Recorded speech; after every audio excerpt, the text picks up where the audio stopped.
Blog Talk Radio. Here we go.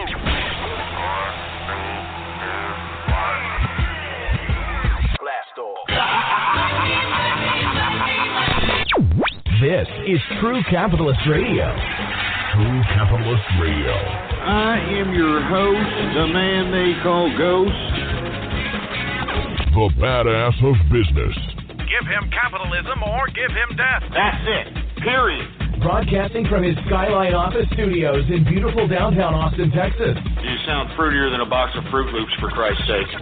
And now, he'll take it from here. Your host, the prognosticator of prognosticators, the man they call Ghost.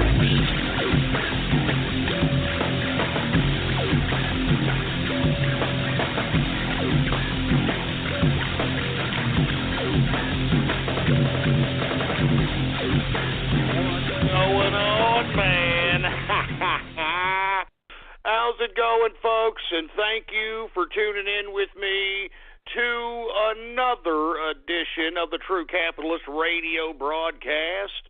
And, of course, I am your host, the man they call Ghost. And once again, folks, I want to thank you very much for tuning in with me. This is episode number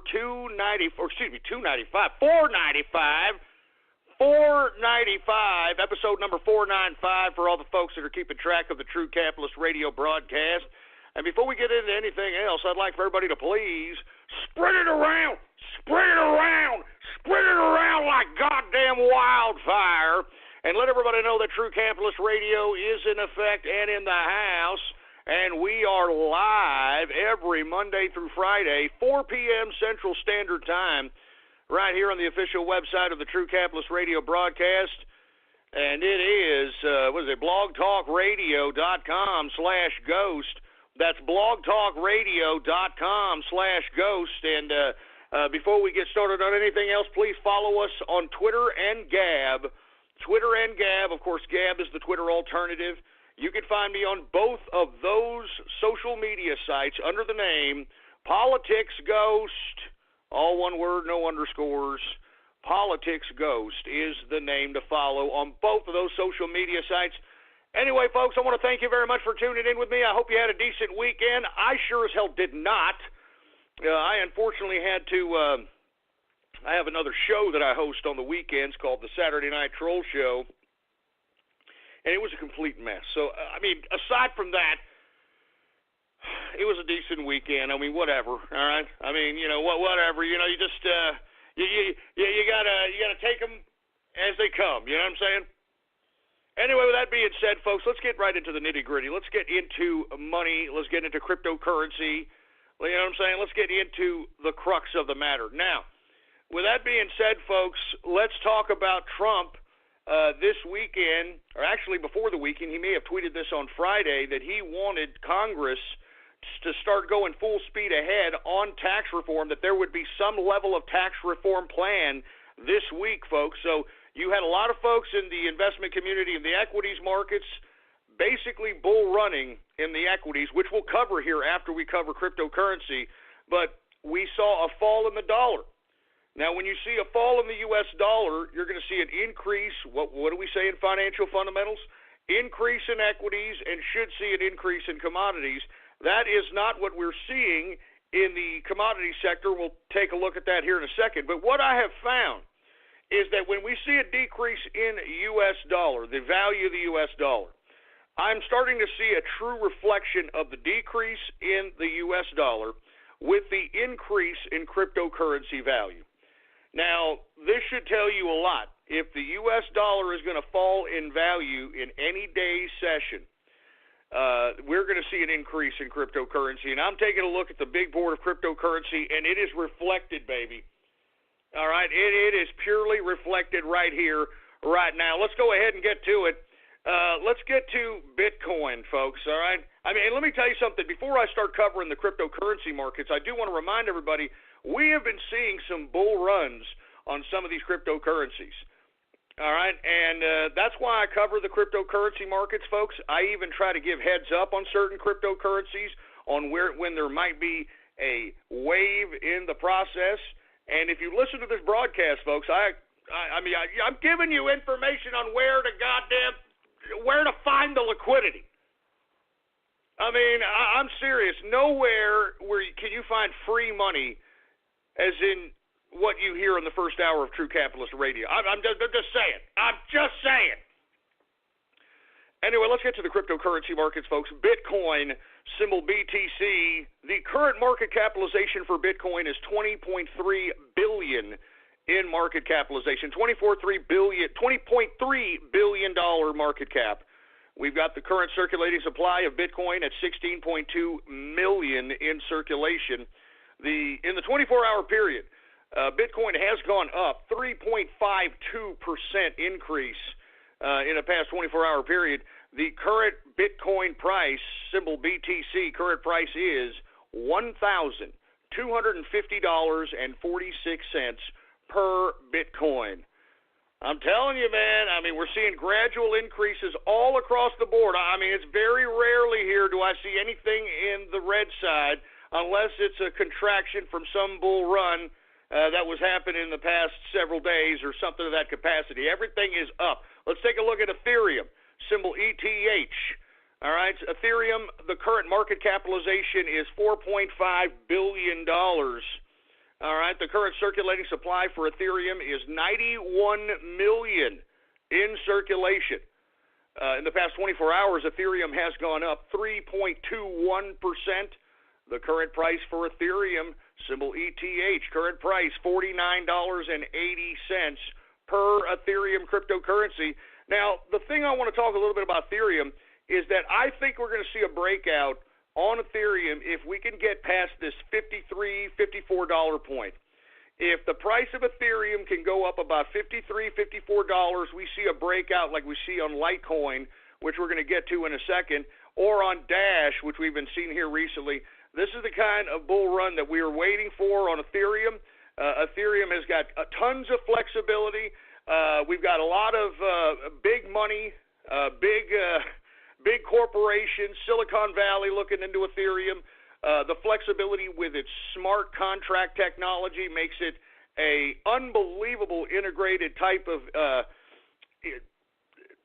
e-commerce type of a cryptocurrency for services like, let's say, an Uber or a Lyft, that sort of thing. I mean, if they can suffice the same type of transaction capacity, I'm talking Ethereum, with the smart contract technology, then there is no need for Uber. There is no need for Lyft. All anyone needs is their Ethereum smart contract, and the rest is history, man. I mean, both parties of the transaction can be fulfilled in this smart contract technology. Now, I don't want to get into it because it's kind of complicated. It's still in its very beginning stages, but if you read into it, this is what really has most of the people in the cryptocurrency world liking Ethereum in the long term. Okay, let's go ahead and take the next cryptocurrency to cover here, Litecoin. Now, what have I told you about Litecoin? I said that we were going to see a run here once we went past this $10 mark. I said now that we've broken the $10 mark on Litecoin, that I don't see it going back whatsoever. And that's exactly what the case has been ever since it's broken that $10 mark. Let's go ahead and take a look at Litecoin here, symbol LTC. The current market capitalization for Litecoin is $755 million. The current circulating supply for Litecoin is 50.7 million in circulation. In the past 24 hours, Litecoin has gone up 5.73% increase in a 24-hour period. The current price for Litecoin, symbol LTC, current price $14.88 per Litecoin. And it seems to me that we're going to continue to see these prices until we see the previous high prices. I believe it was about $20-something at one point for Litecoin. I think that once we start getting close to that, we could see some major contractions. I say we see some major contractions on Litecoin anywhere from $17 to $18 range. We see that price point getting close to $17 or $18. My speculation is that it's going to contract dramatically. So, if you get anywhere near $17 or $18, I would definitely want to, kind of trade that off into something that you can actually save those profits and potentially get more profits, because you're going to see a contraction at some point in Litecoin.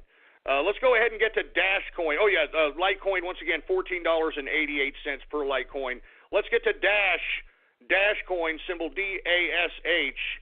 The current market capitalization for Dash Coin is $520 million. The current circulating supply for Dash Coin is 7.2 million. Once again, very low circulation for Dash Coin, 7.2 million.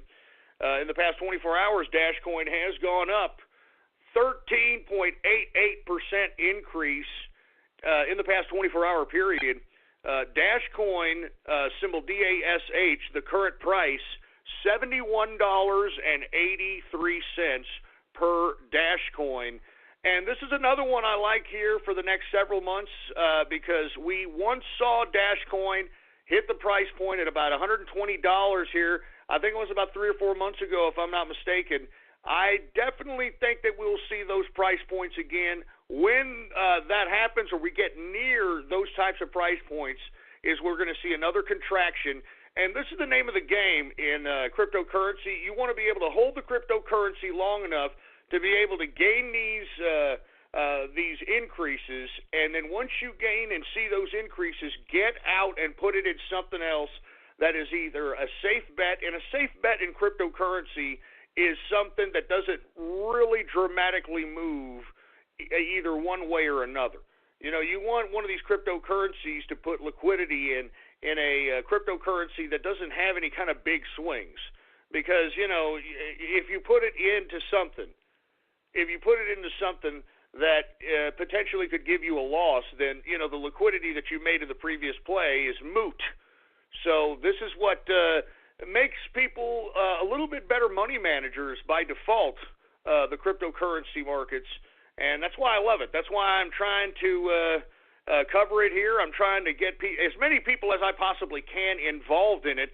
Ever since I started covering this as the first financial coverage in the first hour, I mean, the prices have all gone up in every cryptocurrency you can see. Every one of them. All of them have gone up. And you see, folks, I would not have started covering this if I didn't truly believe that profitability was in the making. Now, even at these prices in which it has gone up, all right, in my personal opinion, I think we're going to see massive more increases. I mean, at least in the next year, minimum. I mean, the long term, who knows? Because, folks, let me take a break from covering the cryptocurrency here. Folks, as days go by, governments, international bureaucracies, corporations are now starting to see that they must succumb to the technological innovation of cryptocurrency. Let me go ahead and explain what I'm speaking of here. We had a few things that I tweeted and retweeted this morning that I was very, very interested in seeing here. One of the first things that I want to show everybody is that AT&T is exploring cryptocurrency car payments in a new patent that they are filing, folks. So here it is right here. Let me go ahead and retweet this. All right, AT&T explores cryptocurrency car payments patent. So they're already anticipating cryptocurrency being a form of payment in every capacity, including the car. All right, I'm just saying. Now, that's corporate America. That's AT&T. That's one of the biggest, broadband phone, one of the biggest communication companies out here, and they're filing patents for cryptocurrency. Okay, I'm just saying. Now let me go ahead and retweet another thing that was forwarded to me by Pudge Montana. Thank you very much for forwarding this to me. UN wants to adopt Bitcoin and Ethereum, and soon. Let me go ahead and retweet that article right here. Go ahead and retweet this. That's right. The United Nations is now wanting to get involved with cryptocurrency. Why? Because, folks, what have I been telling you about this shift in global order? Now that Donald Trump has literally usurped command of the global order, and basically are now sidelining the international bureaucratic institutionalist, and here soon is going to start to isolate and pretty much nullify the central banking system. All of a sudden, you've got these systems turning on each other.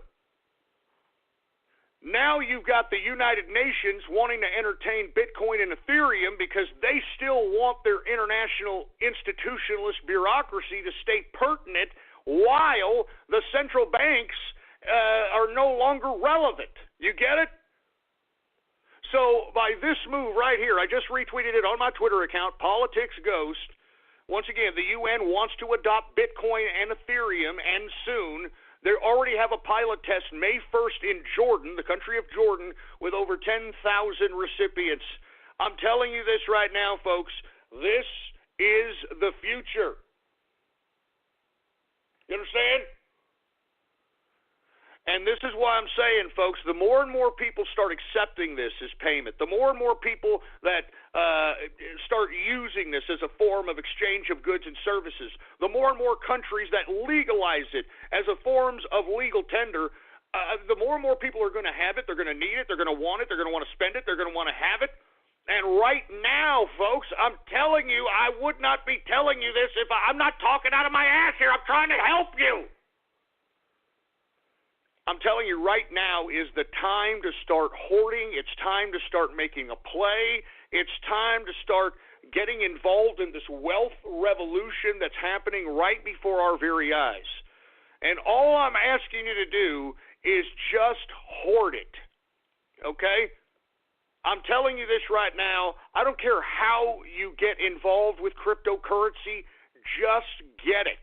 You will thank me in 1 to 2 years, no matter how small or big of investment you put into this. I guarantee it, it's the future, man. I wouldn't be covering it if I didn't believe in it. Listen, I'm going to be honest with you. I didn't believe it.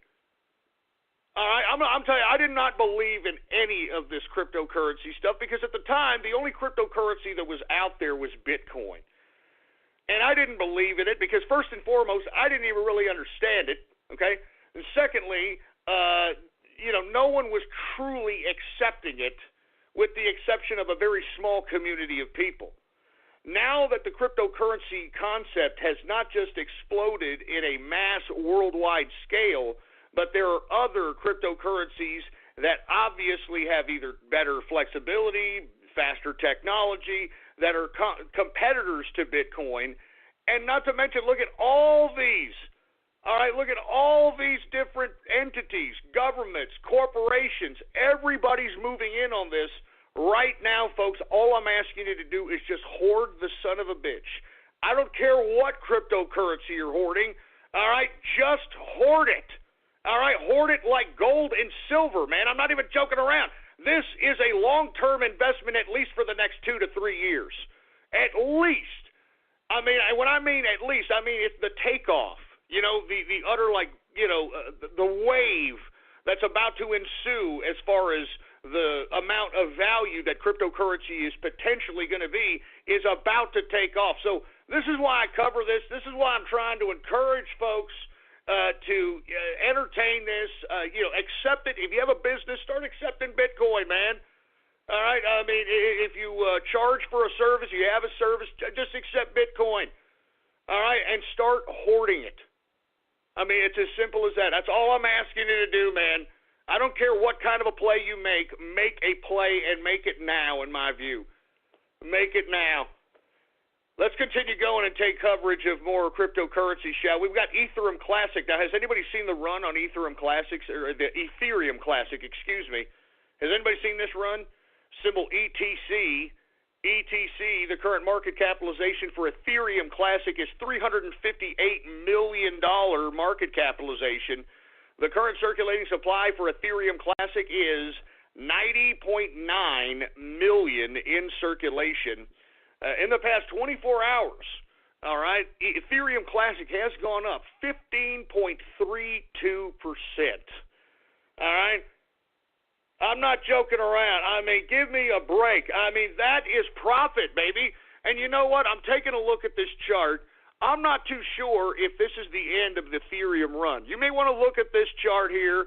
I'm not too sure. The Ethereum Classic, that is. You're a business owner. Check. You have business owner's insurance. Check. And 10 years ago, that wouldn't have been enough. Today, small businesses are being targeted and taken down by hackers. Medical offices, consultants, CPAs, any business that's built success has everything to lose. You probably have cybersecurity installed on your computer. Check. But you probably don't have cyber insurance. Coverage against loss and damage if your data is compromised. Cyber Policy covers that gap. Cyberpolicy.com shops the leading cyber insurers to find you the right policy at the right price to avoid a catastrophe. Coverage against loss and damage if your data is compromised. Get a custom quote today in just 4 minutes. And for a limited time, use the promo code BLOGTALK to get Norton's small business protection for up to 5 devices. Free when you sign up for cyber insurance. Plan, prevent, insure. Visit cyberpolicy.com. That's cyberpolicy.com. I mean, because it's a very cheap, inexpensive cryptocurrency, and this is what I'm telling you folks about cheap, inexpensive, in American dollars, that is. If you're exchanging cryptocurrency to American dollars, cheap cryptocurrencies are not something to just balk at or just forget about. What you need to do is realize that if this and when this becomes global, countries are going to adopt whatever given cryptocurrency as the accepted form of payment, and each one of these countries are going to pick their cryptocurrency based upon a lot of different factors. For instance, I talked about this last week, that the cryptocurrency of flavor out there in Japan is a cryptocurrency called Ripple. Now, Ripple is no longer mineable, and I think there's a massive amounts. I think there's, let me go ahead and take a look. Let me give you the exact numbers on Ripple here so that I could just get everybody acquainted with what I'm talking about. But Ripple is a very, very low-priced, as far as U.S. dollars is concerned, a very low-priced cryptocurrency. Very low-priced. And the reason it's low-priced is because there's so many in circulation. Now, Ripple right now, folks, the current circulating supply is 37,884,925,434 Ripple cryptocurrency in circulation. Now, that sounds like a lot. And the current price for Ripple is 3 cents in American dollars, 3 cents. Now, you compare that, Ripple's American price, and compare that to the Japanese yen. All right, the Japanese yen, and you look at the comparison. You do a trade-off between the U.S. dollar and yen. There is no comparison. I think there's like 1 yen for a couple of cents or even a cent or something of that capacity. So when you compare that to what Ripple has to offer to the country of Japan, it's a very low exchange rate, so it's very manageable for the country of Japan with its current paper currency. All right, it's only 3 cents American dollar. You take a look at the massive amount of circulating supply, and it's no longer mineable, so it's already all mined. So what you see is what you get. All right? There's 37.8 billion in circulation, so that's enough circulating supply to be able to suffice a bustling, a very metropolis-based economy like Japan. I mean, you ever been to Tokyo or any of the mainstream cities of Japan? I mean, these people are constantly moving. They're all about getting from point A to point B. Technology plays a huge part in Japanese culture, the Japanese country, the Japanese people. And you see, they require a lot of yen, I guess, because you have to be able to purchase these products with this currency. And unfortunately, because back in the 90s, the Japanese and their central banks decided to just, go ahead and continue printing out goddamn money. Just continue to print out money. That's why. All right, that's why you have the discrepancy, the complete horrific discrepancy between the U.S. dollar and the Japanese yen. So with that being said, folks, this is why Ripple is the current flavor of cryptocurrency in Japan because it's suitable for them. It's suitable for the consumer. It's suitable for the businesses, and it's highly distributable. I mean, there's a lot of it out there, but it's still a finite amount. You know what I'm saying? So even though there's a lot of it out there, it's still a finite amount. Anyway, with that being said, let's continue going here. Once again, Ethereum Classic ETC current price is $3.94 per cryptocurrency of Ethereum Classic. Let's get to the Monero. The Monero is, how can we do this? Monero, symbol XMR, the current price, or Jesus Christ, the current market capitalization, sorry folks, I've got people tweeting dumbass crap at me once again. The current market capitalization for Monero, symbol XMR, is $284 million in market capitalization. The current circulating supply for Monero is 14.3 million in circulation. In the past 24 hours, the Monero has gone up slightly, 0.47% increase. The current price for Monero, symbol XMR, current price, $19.84 per Monero cryptocurrency. Let's get to Zcash, folks. Zcash, symbol ZEC. The current market capitalization for Zcash is $79 million. The current circulating supply for Zcash is 1.1 million in circulation. In the past 24 hours, Zcash has gone up 2.71% increase in a 24-hour period. The current price for Zcash, symbol ZEC, current price $68.31 per cryptocurrency of Zcash. Now let's get to Decred, folks. Now Decred has been seeing some massive increases within the past several days. I hope somebody took advantage of this because I don't know where Decred's going. It's a very obscure cryptocurrency. We shall see. What makes it kind of positive in my view is the fact that it's still in low circulation. And the fact that, it's still highly mineable and at the same time, possible room for growth. So we shall see. And as a matter of fact, Decred, in my view, if you take a look at the chart, seems to be an area in which people who maybe take profits in one cryptocurrency move their liquidity to this particular cryptocurrency so that they can save whatever profits they made in a previous play or even better. Even better. Now, let's go ahead and get to it here. Decred, symbol DCR, the current market capitalization for Decred is $78.5 million in market capitalization. The current circulating supply for Decred is 4.7 million in circulating supply for Decred. In the past 24 hours, Decred has gone up 2.64% increase in the past 24-hour period. Decred price right now, symbol DCR, current price, $16.57 per Decred cryptocurrency.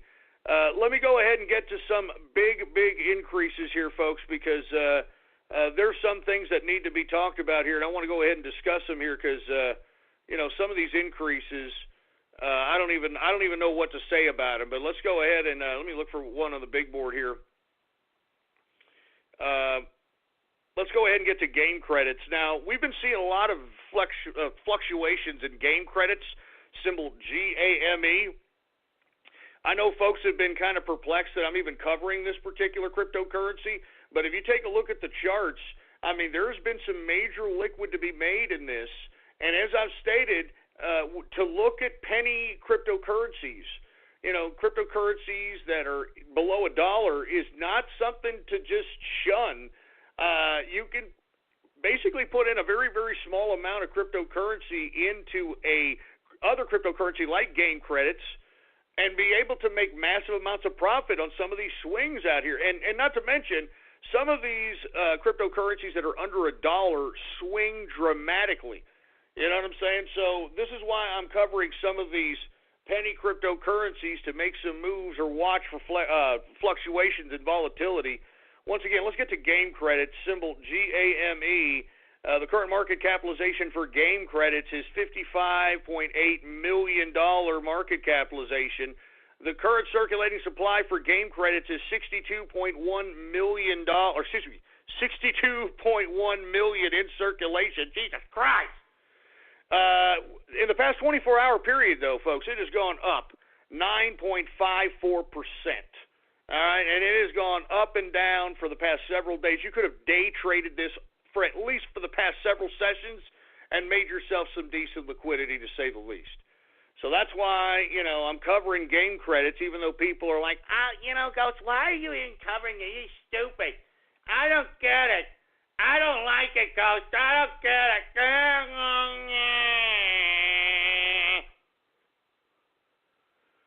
Anyway, another one I want to talk about, another penny cryptocurrency is eDinar Coin, folks. Now, I covered this one last week. All right, do you remember I covered this on, I believe it was Friday or Thursday? I've been covering it here for the past at least a couple of different shows. eDinar Coin, symbol EDR. If you would have at least made a play here this weekend, folks, eDinar Coin went up over 500%. I think in yesterday's sessions. All right, yesterday it went up 500%. Take a look at the chart. Take a look at the damn chart. Now, granted, you don't want to stay there. Okay? I mean, what you want to do as someone who's trying to make a play on one of these cryptocurrencies, don't get greedy. Don't get greedy. Get your profits and take it and move it. Once you saw that your eDinar Coin was making 500% on its money in one-day swing, don't just sit there and let it just, I'm going to make sure to get the fullest I can. Because take a look at the drop. Take a look at that drop on that chart. That's why I'm telling you, folks, once you're in on a wave, don't get greedy. Take your profits and move. All right, because as easy as they've come, as easy as they go. You understand? Anyway, folks, let's continue going here. Once again, eDinar Coin, symbol EDR, the current market capitalization is $3.5 million market capitalization. The current circulating supply for eDinar Coin is 71.8 million in circulating supply in the past 24-hour period, okay? After it took this humongous increase and then dropped dramatically, it has gone up modestly 3.88%. I mean, take a look at that damn chart, man. Take a look at EDR chart, for Christ's sake, man. I mean, I'm telling you, those are the times. I was covering it for a reason, man. I was covering it for a reason. That's what I'm saying. Take your money, get it, and run. Anyway, current price for eDinar Coin, symbol EDR, current price is 5 cents. 5 cents, all right? I'm just saying, you could have made some cash here. And not to mention, dinar is it's the typical dollar standard, or it's the currency of many Arab countries. So eDinar Coin, I would assume, is a attempt at trying to infiltrate the Arab monetary system to some capacity. Anyway, folks, that's about it for the coverage of cryptocurrency. Once again, folks, I strongly advise anybody, just make a play. Now, somebody's asking me, how do I get into cryptocurrency? Now, well, first and foremost, you need to get a digital wallet, okay, and you need to know what cryptocurrency you want. Now, I've advised people that there's Exodus wallet. I believe you can get there by typing in exodus.io, I believe is the website. You download that program. It's a wallet that will allow you to hold not just Bitcoin, but it'll allow you to hold, Dogecoin, Litecoin, Dashcoin, and Ethereum. So all those cryptocurrencies can be held on that particular wallet, or you can go to JAXX.io, I believe it is, It's also a cryptocurrency wallet. You can hold Bitcoin, Ethereum Classic, Zcoin, Zcash, and I forgot the last one. But either way, folks, these are the kinds of things you want. You want to get a digital wallet. All right, you want to be able to put it on a computer that's secure. And once you have a digital wallet, that's when you want to start acquiring cryptocurrency to some capacity. Now, how do you acquire it? Well, let's say, I don't know, you got a service. You provide a service. You provide a product. You can start accepting it as payment. Start accepting it as payment and showing everybody your digital wallet address or your QR code address, and people can start giving you payments to that capacity. Or you can go out and physically buy cryptocurrency. Now, a word of advice for those trying to go out and buy cryptocurrency, the unfortunate part about this is that the banking system is basically getting smart to the fact that cryptocurrency may basically make them insignificant and no longer relevant. So, in my personal opinion, it would be best to get yourself a third-party debit card to some capacity. Now, I know that you'll be paying a little bit of fees and that sort of thing, but with a third-party debit card that you can refill on your own, you won't have any kind of banking issues that I have been getting from folks in the United States and elsewhere as it pertains to obtaining or buying or purchasing Bitcoin. And that's in even reputable sites, like Coinbase or BitPay. The banks are not allowing folks that have money in certain banking institutions to transfer money into to Coinbase or to BitPay or wherever you're getting your cryptocurrency.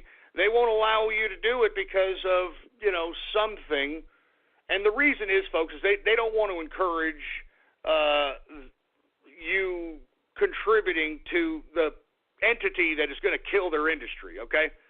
So my advice would be to get a debit card that's refillable, and you can purchase your cryptocurrency to that capacity. You could purchase, if you want to buy like mining power in the cloud, you can use that for that capacity. These are just strategies in which, if you find yourself in a precarious situation in which you put your debit card to try to purchase some cryptocurrency, and for whatever reason they won't do it, all right, then just go ahead and go right into a debit card and just obtain it and hoard it.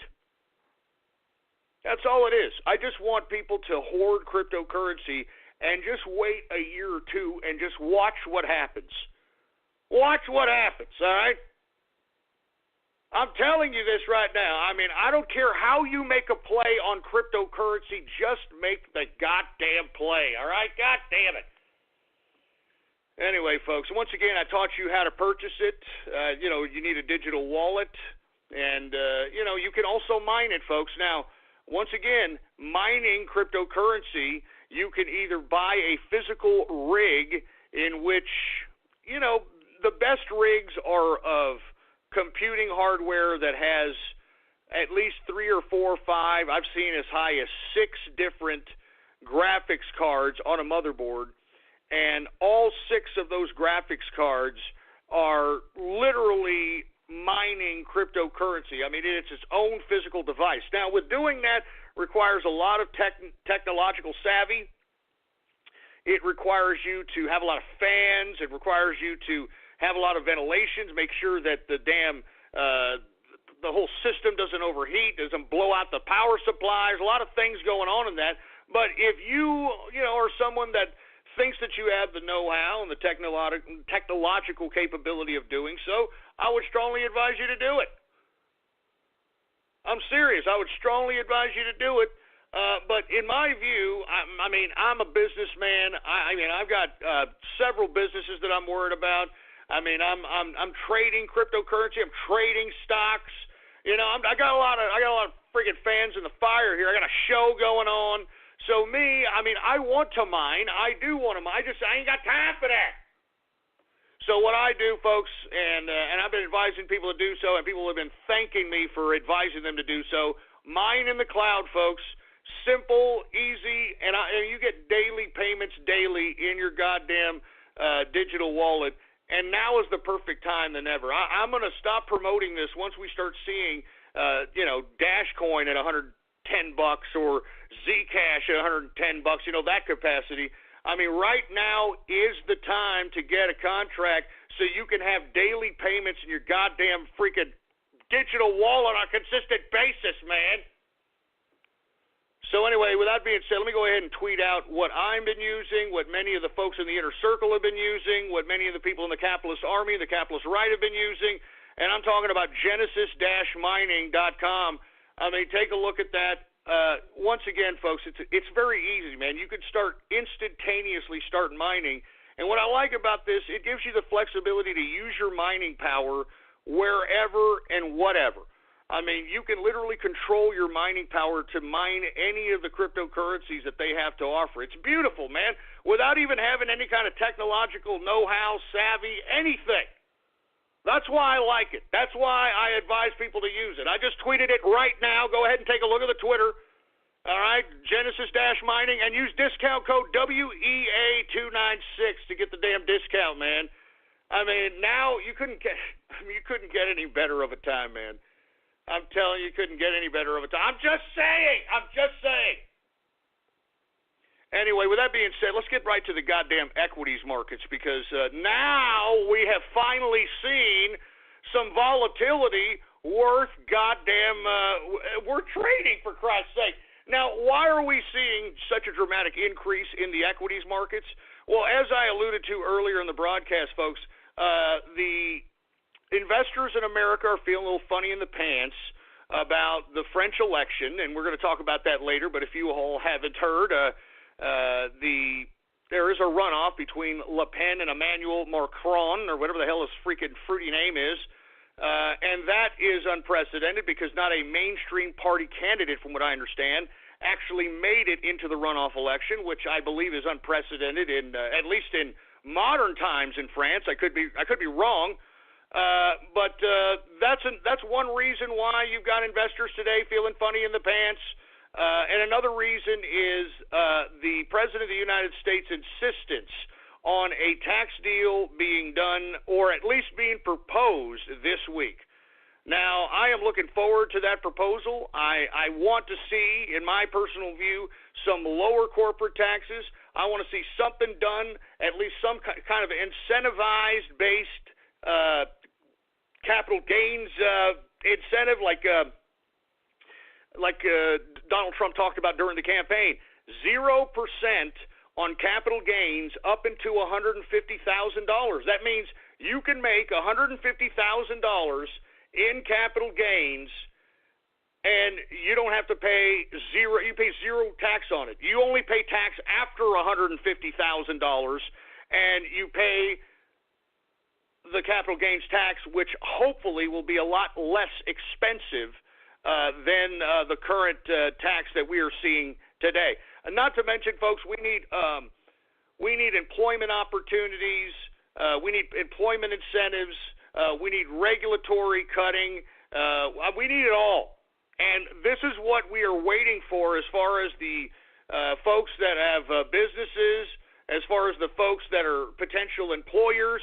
I mean, that's what we're wanting. And as a matter of fact, that's what the stock market was looking towards. Now, let me go ahead and take a look, and let me show you the decent volatility that we're having today. Now, folks, I did advise a stock today. I advised the stock Ocean Power Technologies. It was up 91% in the pre-market. Now, what do I always say when I advise a stock in the pre-market? I say don't go in right when the bell rings, all right? Don't go in right when the bell rings. Wait for the first dip, all right? And, you know, that's what you wanted to wait for. And that first dip, in my view, came in around, I'd say right about 9:30, okay?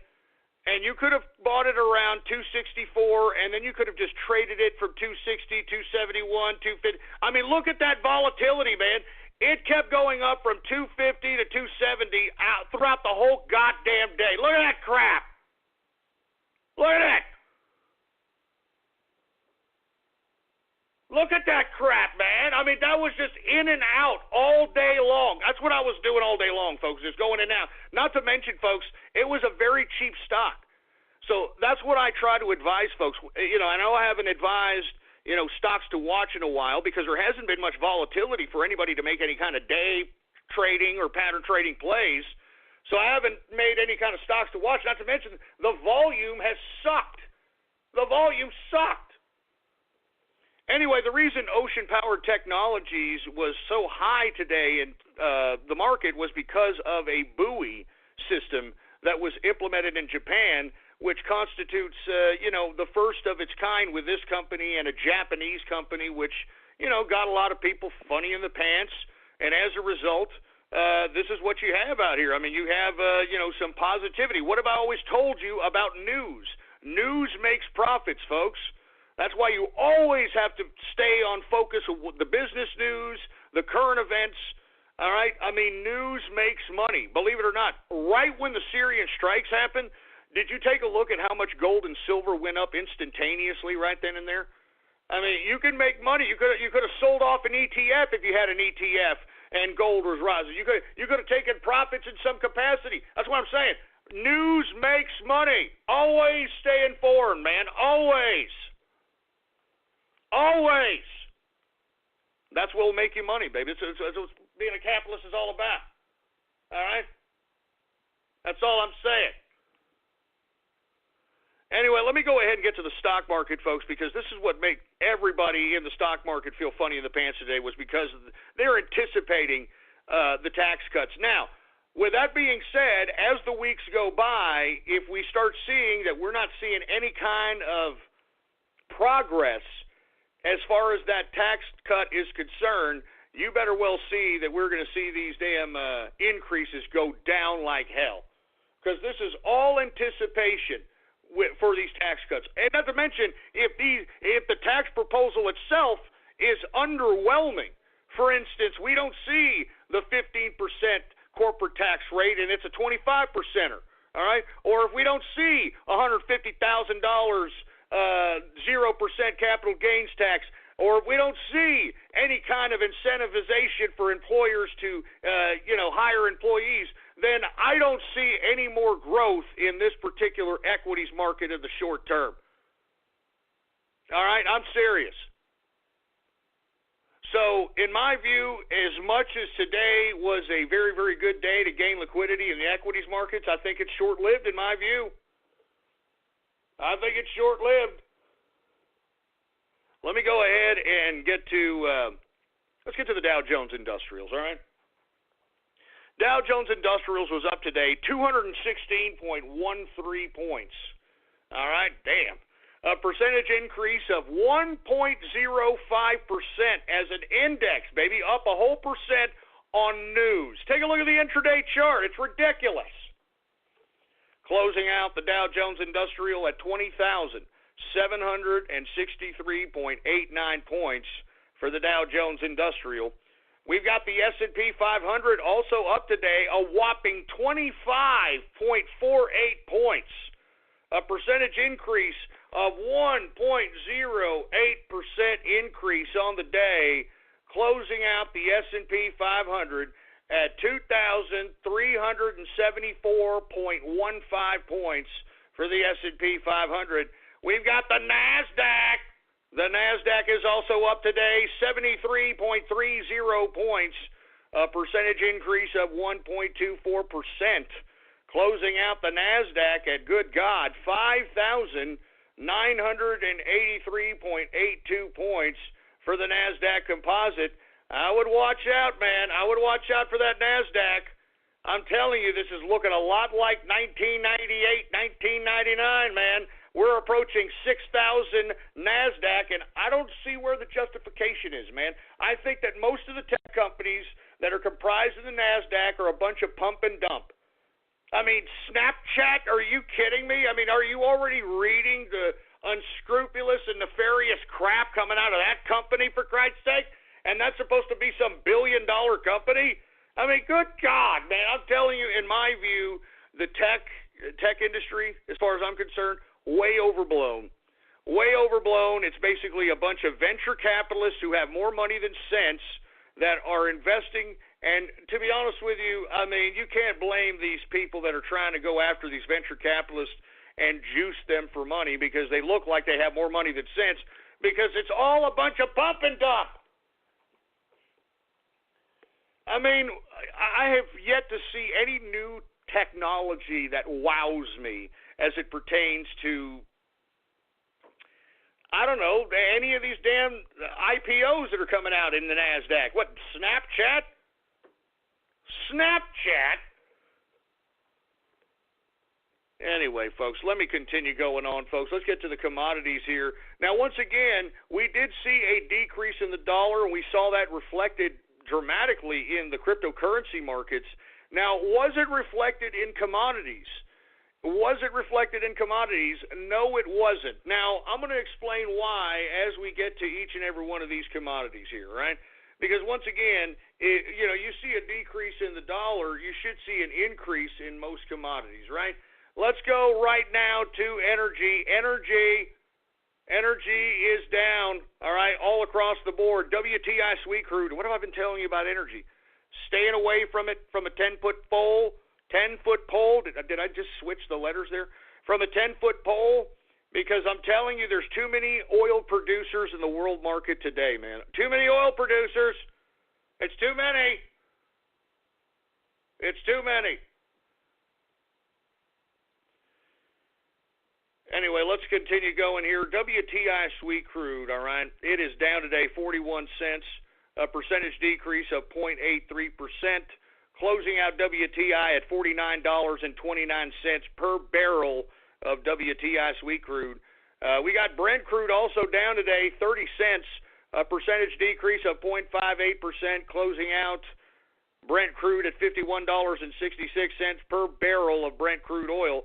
Now, the only time we're going to see an increase in oil is if there is major escalation in warlike activity in the Middle East, if there's a removal of Assad, things to that capacity. If there is multiple conflicts throughout the international community, that could cause the increase in oil to go up. So, I mean, that's the only reason I'd be looking at oil. If I just saw an increase in conflicts throughout the international community among nation states, that's the only thing that's going to give me a cause to potentially entertain an investment in oil.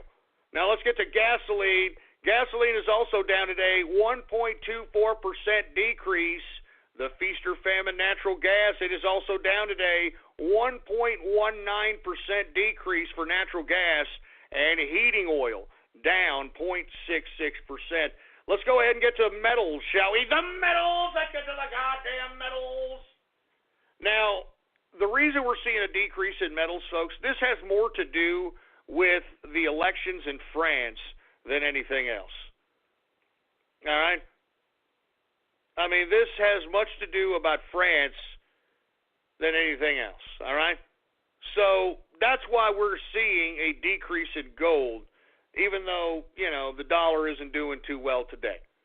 And the reason we're seeing a decrease in gold is because, you got people wanting to cash out and going over into the British pound. You got people hedging against a potential victory against Le Pen in the French elections, and they're buying cheap euro right now. I mean, let's just say, for the sake of argument, for my euro chaps out there, I mean, it would behoove you guys right now to acquire a euro if you believe that Macron or Micro Penis or whatever the hell his name is, if you think that he's actually going to win the French election. If he's going to win the French election, I would strongly advise you right now to hold on to euro, because if he wins, that is going to increase the value of those euro. Now, if he doesn't, the complete and utter opposite is going to happen, obviously, all right? But these are the kind of plays that you got to think about. You got to anticipate. This is what makes everybody a capitalist, baby. This is what makes everybody a capitalist, and that's why I'm trying to make capitalists throughout the world. Anyway, we've got gold right now down $11.20, a percentage decrease of 0.87%, closing out gold at $1,277.90 per troy ounce of gold. Now, we go over to silver. Now, silver is starting to reflect a little bit of what's going on in the U.S. dollar market. Silver is up, very modestly, but still up. Silver is up 4 cents, a percentage increase of 0.24%, closing out silver at $17.98 per troy ounce of silver. Let's go ahead and get to copper, shall we? Copper is up 0.61% increase on the day for copper, and we got platinum down. Ouch, 1.14% decrease on the day for platinum. We usually don't see too much movement on platinum. Very interesting. Anyway, let's run through the agricultural commodities, folks, and let's see what we have, and then after that, we're going to go ahead and get to some Twitter and Gab shout-outs. Let's get to the grain index. Corn up 0.48%. Wheat down 0.42%. Oats up 0.69%. Rough rice down 1.69% decrease. Soybean up 1.14% increase. Soybean oil down 0.72%. And canola up 0.75%. Let's go ahead and get to the softs index, shall we? We've got cocoa down 1.84% decrease. We've got coffee. Hey, dude, just don't talk to me. Don't talk to me unless I have my coffee, dude. Shut up, you anal object aficionado hipster fruit! And by the way, I'd like to take this time to remind everybody to boycott StarTalks. Boycott StarTalks. Anyway, coffee is down 0.75%. We've got sugar. Sugar is down 1.15%. We've got orange juice up 1.54% increase for orange juice. Cotton is down 0.68%.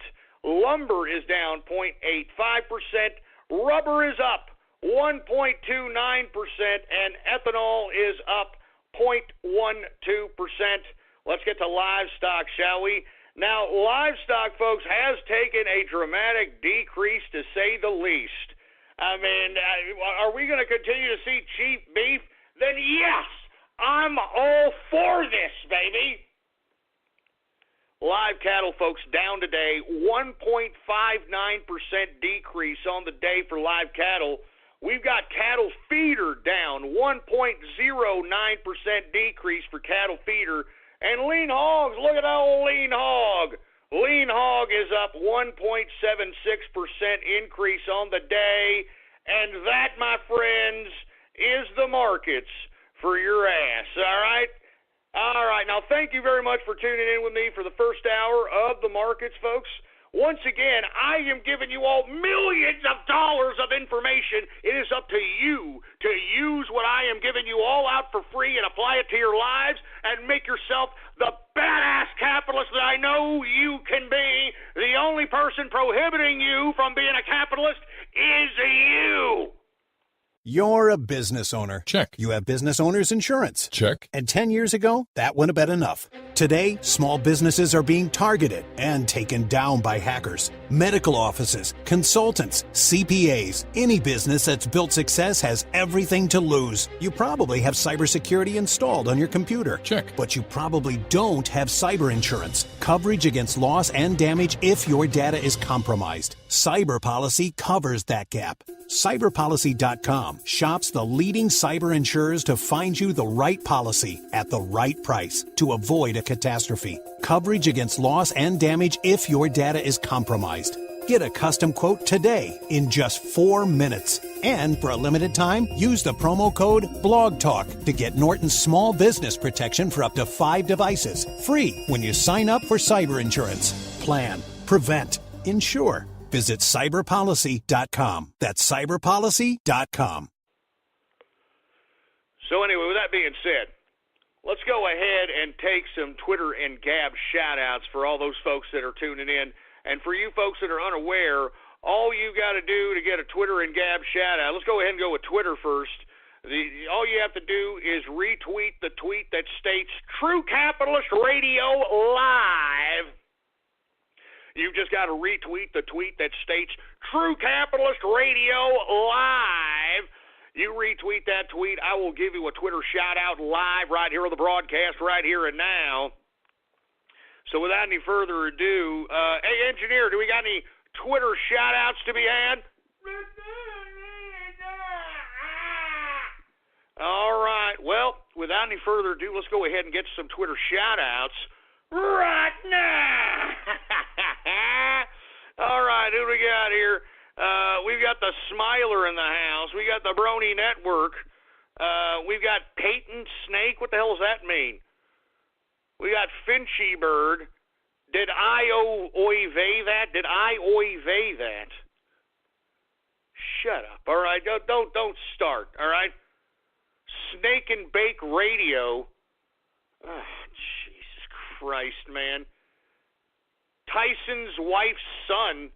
Oh, man, look, don't get me started on Neil deGrasse Tyson right now, all right? We're going to talk about him after Twitter shout-outs. That disgusting, pathetic, supposed scientist. We're going to talk about him in a minute. Let's not get ahead of ourselves, all right? Let's not get ahead of ourselves. We got Polak in the house. What's going on to Kingfish? Lord Shekels. We've got Metroid Junkie. We got Chad Ghostal, whatever the hell that's supposed to mean. We've got, I'm not going to say that disgusting name, you pathetic crap. We got Young Ghost in the house. Once again, if you want a Twitter shout-out, all you got to do is retweet the tweet that states True Capitalist Radio Live. You retweet that tweet, I'll give you a Twitter shout-out live right here on the broadcast right here now. We got Sergeant Yoda in the place. What's going on, man? Let's take a couple more Twitter shout-outs here. We got Lest We Forget. We've got, I'm not saying these for pathetic names, for Christ's sake. Columbus Blowjobs. What the hell does that mean? Buy beer with Bitcoin. All right, shut up, you stupid moron. All right, just shut up. Crypto Shekel Hoarder. Son of a... Shut up! Just shut up! Crypto Shekel Hoarder. Son of a bitch. Give me the freaking... Can't believe you, man. All these Jew jokes on Holocaust Remembrance Day. Oy vey!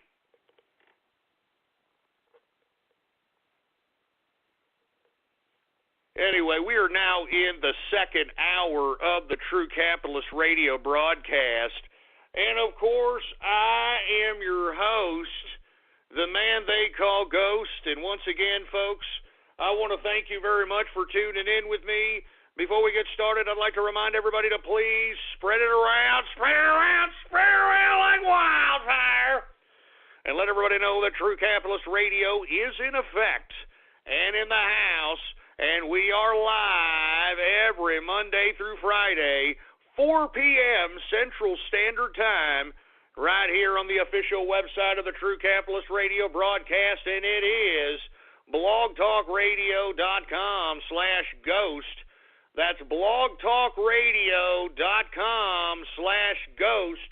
And before I get started on some more Twitter or Gab shout-outs, I'd like to remind everybody that we've got helicopter rides apparel. You're goddamn right. Let me tell you something. These shirts, stickers, mugs, they're popular as hell, baby. I mean, people are having an immense disdain for Antifa, for commies, for socialists, for SJWs and leftists. Let me go ahead and retweet this tweet, folks, all right, right now. All right, helicopter rides apparel. Go ahead and take a look on my Twitter right there, baby. Get yours today and trigger these sons of bitches. Trigger these goddamn Antifa, communist, social justice warriors, socialist leftists.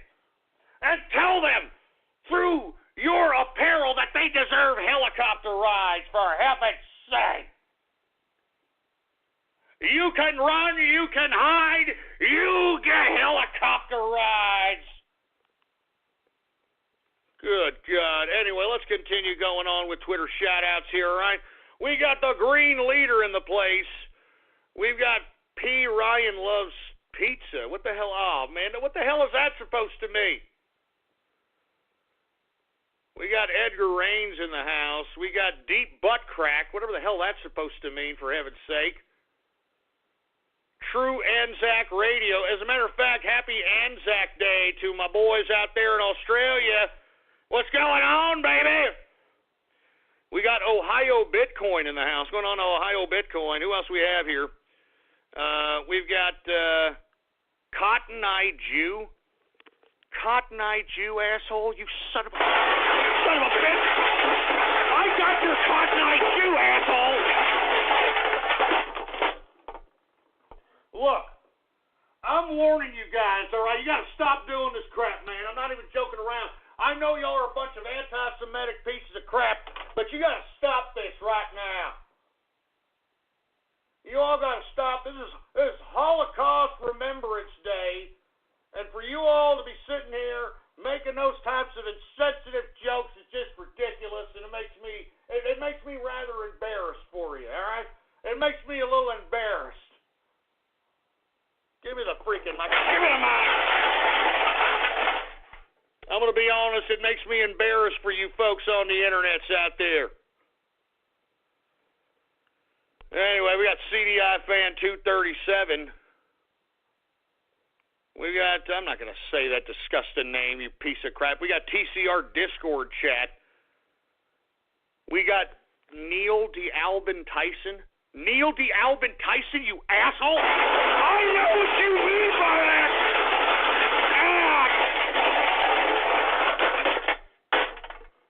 I know what you mean by that. Son of a bitch. Give me the damn mic. Yeah, you see, you keep on. See what happens there, boy. Pissing me off, man. Every day I got to put up with this crap, man. Every goddamn day. Just for trying to make the show a little goddamn interactive, this is the kind of crap that I got to take every damn day. Anyway, we got Lego Fan 421, all right? We got Rur in the house. Hillary Clinton coin. I mean, what happens? Does it magically get erased once you buy it? Hillary Clinton coin. Get that crap out of my face. Well, who else do we have here? We got J-Man Sniffing Underwear, whatever the hell that's supposed to mean. We got, I'm not going to say that stupid name, you moron. Paris down 200% for Le Pen? What the hell does that mean? I don't get it. What the hell is that supposed to mean? We got the Yellow Rose of OU. Shut up, man. Just shut your stupid mouth. We got Supa in the place. Double-dipped dickhole. Double-dipped dickhole. Try to say that 5 times. Double-dipped dickhole. That's very... How cute. How cute. Jesus Christ, man. Albin, the science guy. Look, shut up with that shit! Just shut up with that shit! Look, I'm warning you, man. Shut up with that crap, or I'm going to get off this broadcast right now. I don't need to be broadcasting right now, all right? You better shut up with that crap, or I'm just going to end this goddamn broadcast. Give me the mic. I'm telling you, all better shut up with that crap, or I'm ending this damn broadcast, you morons. Jesus Christ, man. We got, what is this? Mother of all bombs for 6th Street? Huh? Oh, that's funny. That's just so swift, isn't it? Ghost cheats on wife. I'm not going to cheat on my wife, asshole. Shut up. Should have never have told you that story, for Christ's sake, man. teacher's pet for France. Yeah, no kidding. Yeah, did you hear about the what is it? That Macron idiot, the idiot that's running against Le Pen, the Macron, whatever. Do you know that his wife is 24 years his senior and used to teach him as a schoolboy? Oh, the French, huh? Oh, that's so great, isn't it? Jesus Christ. Anyway, let's move on. We've got Jews down by 6 million%. Look, that's it. That's not funny! That's not funny, you sick bastard! Look, I'm ending the damn Twitter shout-outs with that. That's not funny! That's not funny! This is Holocaust Remembrance Day! You understand that? How dare you, man? Give me the mic. Jesus Christ, man. Anyway, look, I'm going to, look, let's just go ahead and, let's go ahead and go to Gab shout-outs, for Christ's sake. I mean, you guys are pissing me off. If you want to have a Gab shout-out, all you got to do is repost the first post on my Gab account, and the Gab account is Politics Ghost, all one word, no underscores, Politics Ghost. And before I do, let me go ahead and get a sip of water. Yeah, water. I know, it sucks. It sucks being on this damn wagon. It sucks.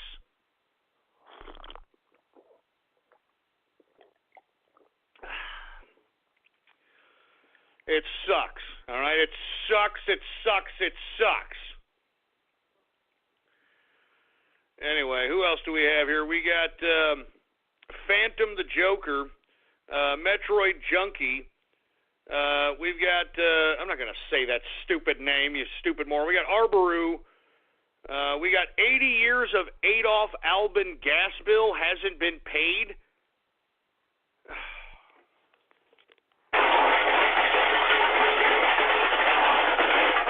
Goddamn crap, man.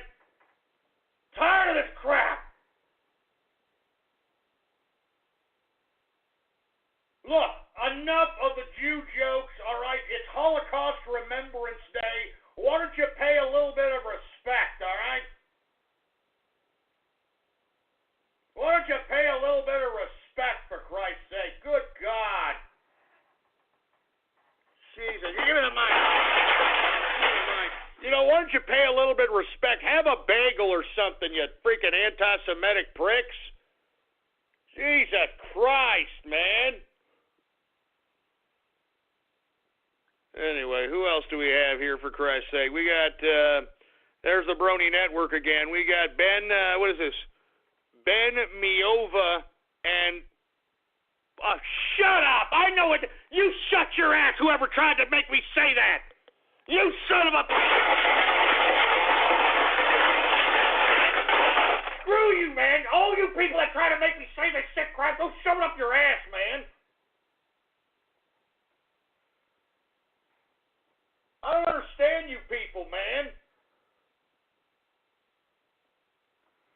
Jesus Christ, man. Give me the freaking mic. I really don't appreciate you sons of bitches for doing that. You understand that? One more of those, and I'm stopping this crap. We got Chris Hyde in the house. Neighbors, rice patty cupcakes. Shut up, all right? I should have never have told you idiots that story to begin with. But you see, this is what I get. I mean, I try to be a little candid with my audience out here. My audience, they don't give a crap. They're going to rub it in my face like a bunch of goddamn stupid asses.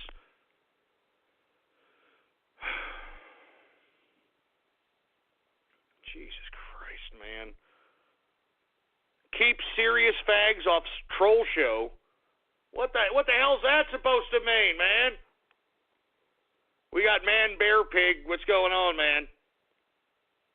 We got Raiden's crusty fursuit. Look, man, just leave Raiden Snake alone already, for Christ's sake, man. Just leave him alone. Man, Jesus Christ. We got Rock Ape in the house. Take poll shout-outs? Take poll, like from 4chan poll shout-outs? Man, are you kidding me? I can only imagine what the hell they're going to freaking crap out of their degenerate minds. Are you joking? I can only imagine. Anyway, well, I'm only going to take a couple more of these, and we're going to have to move on. We got a lot of things to talk about today, man. I mean, we don't have time to be messing around with these idiots. Sitting over here, all I try to do with these damn shout-outs is try to make the show a little interactive, and this kind of shit I get, excuse me, this kind of crap I get.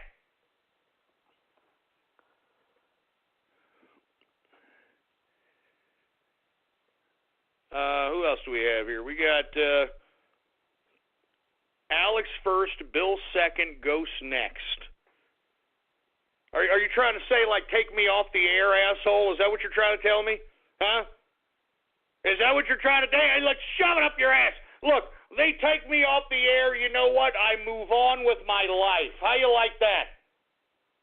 All right, they take me off the air. I move on with my life. So go shove it up your ass. As a matter of fact, I'm not taking any more Gab shout-outs after that. Y'all want me yanked off the air? Fine. All right? If that's the way you feel about it, fine, you damn stupid milky-licking pieces of nipple-clamp-loving, butt-plug-up-the-ass-looking, dog-farting fetish, Jared Fogle, flapjack-titted, fruity-ass, pedophile-looking, trans-testicle, turd-burglar-looking, sphincter-fingering, sneak, freaking pickle prick, shut up!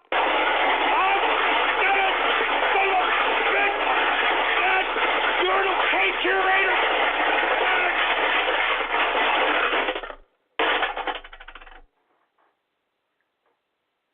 You goddamn freaking Jehudi meatbag chewing pieces of crap. Jesus Christ, man.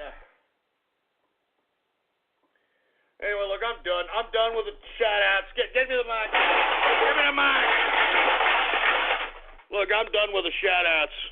I'm so done. I'm done with the shout-outs. I'm not taking any more. So shove it up your ass if you want a shout-out. I don't really care anymore. All right? I got to move on to other things here, okay? Because I don't need to be continuously putting it. I don't need this crap. I'm a capitalist, and I deserve the respect accorded that damn title. And that's all I'm going to say, all right? I got to move on, man. I got things to do, all right? I got to do a show here. Now, before I move on with this show, let me go ahead and take another sip of this water because you people are pissing me off.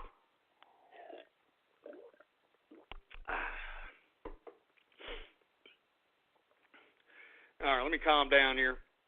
Let me calm down and cool down here.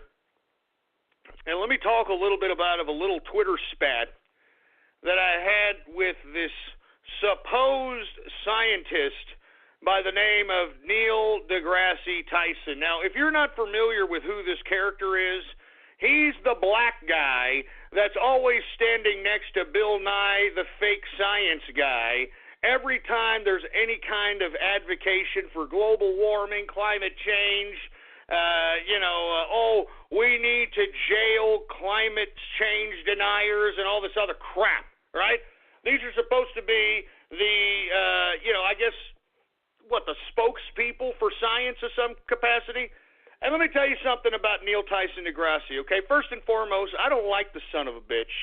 And it's not because he's black, okay? As a matter of fact, I was hoping to see a black scientist that actually accomplished something, which there are, mind you. There are black scientists in NASA who actually created something, who were engineers in jet propulsion and, rocket science and all this other crap out there. But no, did Neil deGrasse Tyson ever concoct?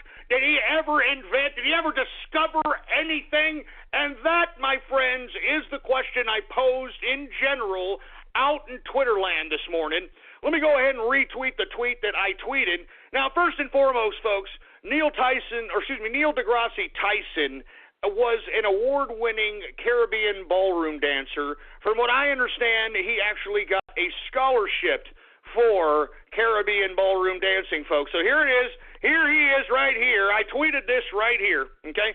I tweeted this right here, and I said, besides an award-winning Caribbean ballroom dancer, what are Neil deGrasse Tyson's real achievements that involve actual science? Okay? You know, I wanted anybody to give me one scientific achievement. And you know what Neil deGrasse Tyson tweets me back on? He tweets me back. Here, let me go ahead and retweet the tweet he tweeted me back on right here. Here it is. And let me say it in this pompous-ass, freaking sarcastic, pompous voice attitude. Yes, well, I'm honored you asked. Acquaint yourself with Google Scholar, which searches only research journals. And my papers are there. So we got a badass over here. And you see, that is your response, Neil deGrasse Tyson, to search Google Scholar for your achievements? Okay, great. You wrote some papers. Great. I'm very proud of you. I'm very proud of you there, Neil deGrasse Tyson. I am asking you what's your goddamn scientific achievement, innovation, creation, discovery. I'm asking you. And not only am I asking you, I'm asking anybody to name one, and no one has named one. No one. You know what I got? I got a bunch of kiss-ass of Neil deGrasse Tyson, and this just goes to show you. Let me just explain something. Before I get ahead of myself, let me retweet the responses I gave and then get into what I'm about to get into as it pertains to this infatuation with this affirmative action scientist, okay? Now, first and foremost, I retweeted him this. I said, if one writes papers, they're a scientist. I thought one actually had to create, discover, or invent something. Thanks, Neil deGrasse Tyson. Here it is right here. I retweeted that. I tweeted that right at that son of a bitch. And then I tweeted, I'm just asking for one specific invention, discovery, or creation by Neil deGrasse Tyson, and nobody, not even Neil himself, can name one. And I retweeted that. Okay? Now, I had people, and you know who you are, who were tweeting at me the same garbage that this idiot affirmative action scientist responded to me with. You stupid morons like, Yeah, well, here, look, here, search for his papers. Okay, search for his work. Here's his scientific work. I'm asking you all for a definitive scientific discovery, invention, or creation. And no one. And you know, the other people, if it wasn't people directing me towards, like, list of his crappy papers, which we'll go ahead and go over, by the way, but it was people that were like, well, you know, even though I don't like Neil deGrasse Tyson, I do appreciate his work. He does great scientific work. Oh, yeah? I don't mean to be picking on Trump and capitalist out here, but, you know, I have to since he was on Twitter here. You know, Trump and capitalist here, he tweets at me, okay? And I don't mean to be picking on him, but I'm just going to use him as an example because he underscores, his response underscores the fetish that people have for this Neil deGrasse Tyson, all right? This fetish! Trump and capitalist says, kind of disagree with me.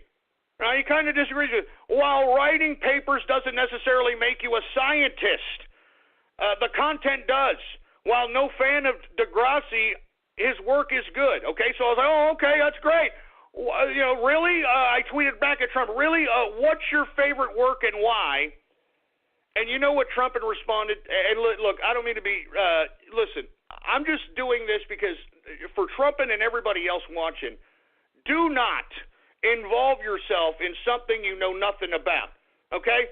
First of all, Trumpin forwarded me something that looked like he Googled up, which was some fictitious paper that, of course, Neil deGrasse Tyson actually wrote or whatever, all right? And then he tried to tweet at me this, which, with all due respect to Trump and capitalists, is a bunch of mumbo-jumbo! I really do appreciate how he applies scientific findings and facts into his works. And he's very careful in applying this into his words. I mean, do I look like a fucking idiot? Do I look like a moron? But you know what? I don't mean to be picking on Trump. This is everybody who follows Neil deGrasse Tyson. This is all of them. This is all of them right here. You understand that? This is all of them. They all think this guy is some kind of a goddamn scientist. And are you kidding me? What has he done? Can somebody give me a creation, a discovery, an invention that this son of a bitch? Give me a break. Now let's take a listen to some. Let's look at some of his freaking research publications. Okay. Here's one. Hubble Space Telescope observations. Oh, you know what? That's effing science right there. Oh, yeah. Oh, that's a scientific paper. What are you talking about? Hubble Space Telescope observations. Oh, man, that's great, isn't it? He's a scientist now. Look at this. Another one. Cosmic Evolutionary Survey. What the? Are you kidding me, man? Are you kidding me? Oh, my God, man. I mean, anyone could write this shit. I'm sorry. Anyone could write this crap. I mean, let's look at it. On the possibility of a major impact on Uranus in the past. I swear to God, that's one of his papers. I swear to God. On the possibility of a major impact on the Uranus in the past. I swear to God. Look, y'all directed me to where his papers are. All right, I'm sitting here. I'm just taking you a read of what these titles are, and there's nothing, anything discovery. There's nothing, anything inventive about it. There's nothing he's creating. He is doing nothing. All right, but just hey, look, I'm looking at the Hubble telescope, and this is what I saw. Hey, look, there might be an impact on Uranus. This is all theory. This is all theoretical bullshit. All right? This is all theoretical bullshit, man. I mean, somebody please give me a freaking scientific innovation, creation, or discovery that this goddamn Neil Tyson deGrasse, affirmative action scientist, has actually done, or I'm calling you all out for being a bunch of, with a lack of a better term, jocking some scientist, quote unquote, that looks like Cleveland Brown. And look, I don't mean to make that correlation between, Neil deGrasse Tyson and Cleveland Brown, but I'm starting to think that it's that simple with some of you simplistic pricks. Because I'm just telling you right now, if there was something that validated Neil deGrasse Tyson's hubris and pompous attitude and have him some sort of a authority on science, he would have at least invented something. He would have engineered something. He would have done something. He hasn't done anything. It's all freaking theoretical crap. This is theoretical crap, man. Sick of these freaking scientists that are getting this asshole's getting grant money to write this nonsense. On the possibility of gas-rich dwarf galaxies in the Lyman Alpha. Oh, Jesus Christ. I mean, are you kidding me? I mean, you notice these are all on the possibility. The possibility. On the possibility. Oh, Hubble Space Telescope observations. On the possibility of a major impact on Uranus. On the possibility of a gas-rich dwarf on galaxies in the Lyman Alpha. I mean, Jesus Christ. And this constitutes a scientist, folks? And this constitutes a goddamn scientist. You people are idiots. All right? You people are idiots. You know, what Neil deGrasse Tyson represents to me is the same crap, the same guilt, the same, I don't know what you want to call it. I don't know. I think maybe people have like a fetish with ethnic folk now or something. But the same garbage that got Obama elected president twice, the same hysteria, the same ridiculousness is the same reason why Neil deGrasse Tyson is supposedly some mouthpiece for science. All right?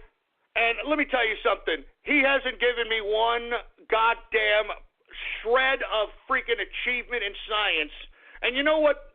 The only achievement that I have found in his background is in 1994, okay? In 1994, NASA gave him Person of the Year. Oh, that's just great. 1994, NASA gave him Person of the Year. That's just great. That's just great. Listen, I'm still waiting. I'm on Twitter. No one has yet given me one.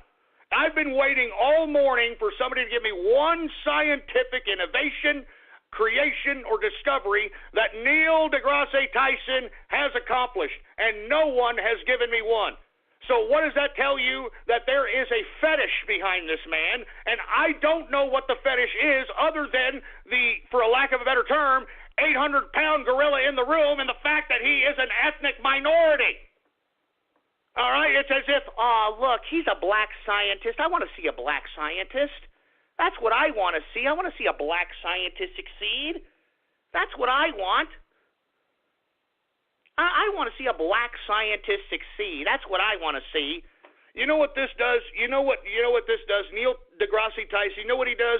He undermines real scientists that are out here innovating, that are out here creating, jet propulsion systems and, crap for the International Space Station and all these engineers. This idiot, this pompous, glorified Caribbean ballroom dancer, okay, this guy undermines every goddamn black scientist who truly has innovated, created, or discovered something. So, for all you people that sit here and want to defend Neil deGrasse Tyson, you people you obviously have been cucked. You have a fetish. It's obvious that you have a fetish that you want to see, black people achieve something through affirmative action, because that's the only thing justifying this man being such a big mouthpiece for science. Okay? All right? Seriously, I'm not joking around. That's the only reason why everybody, he looks like Cleveland Brown, and we all know how much you man-children seem to have a fetish for Cleveland Brown.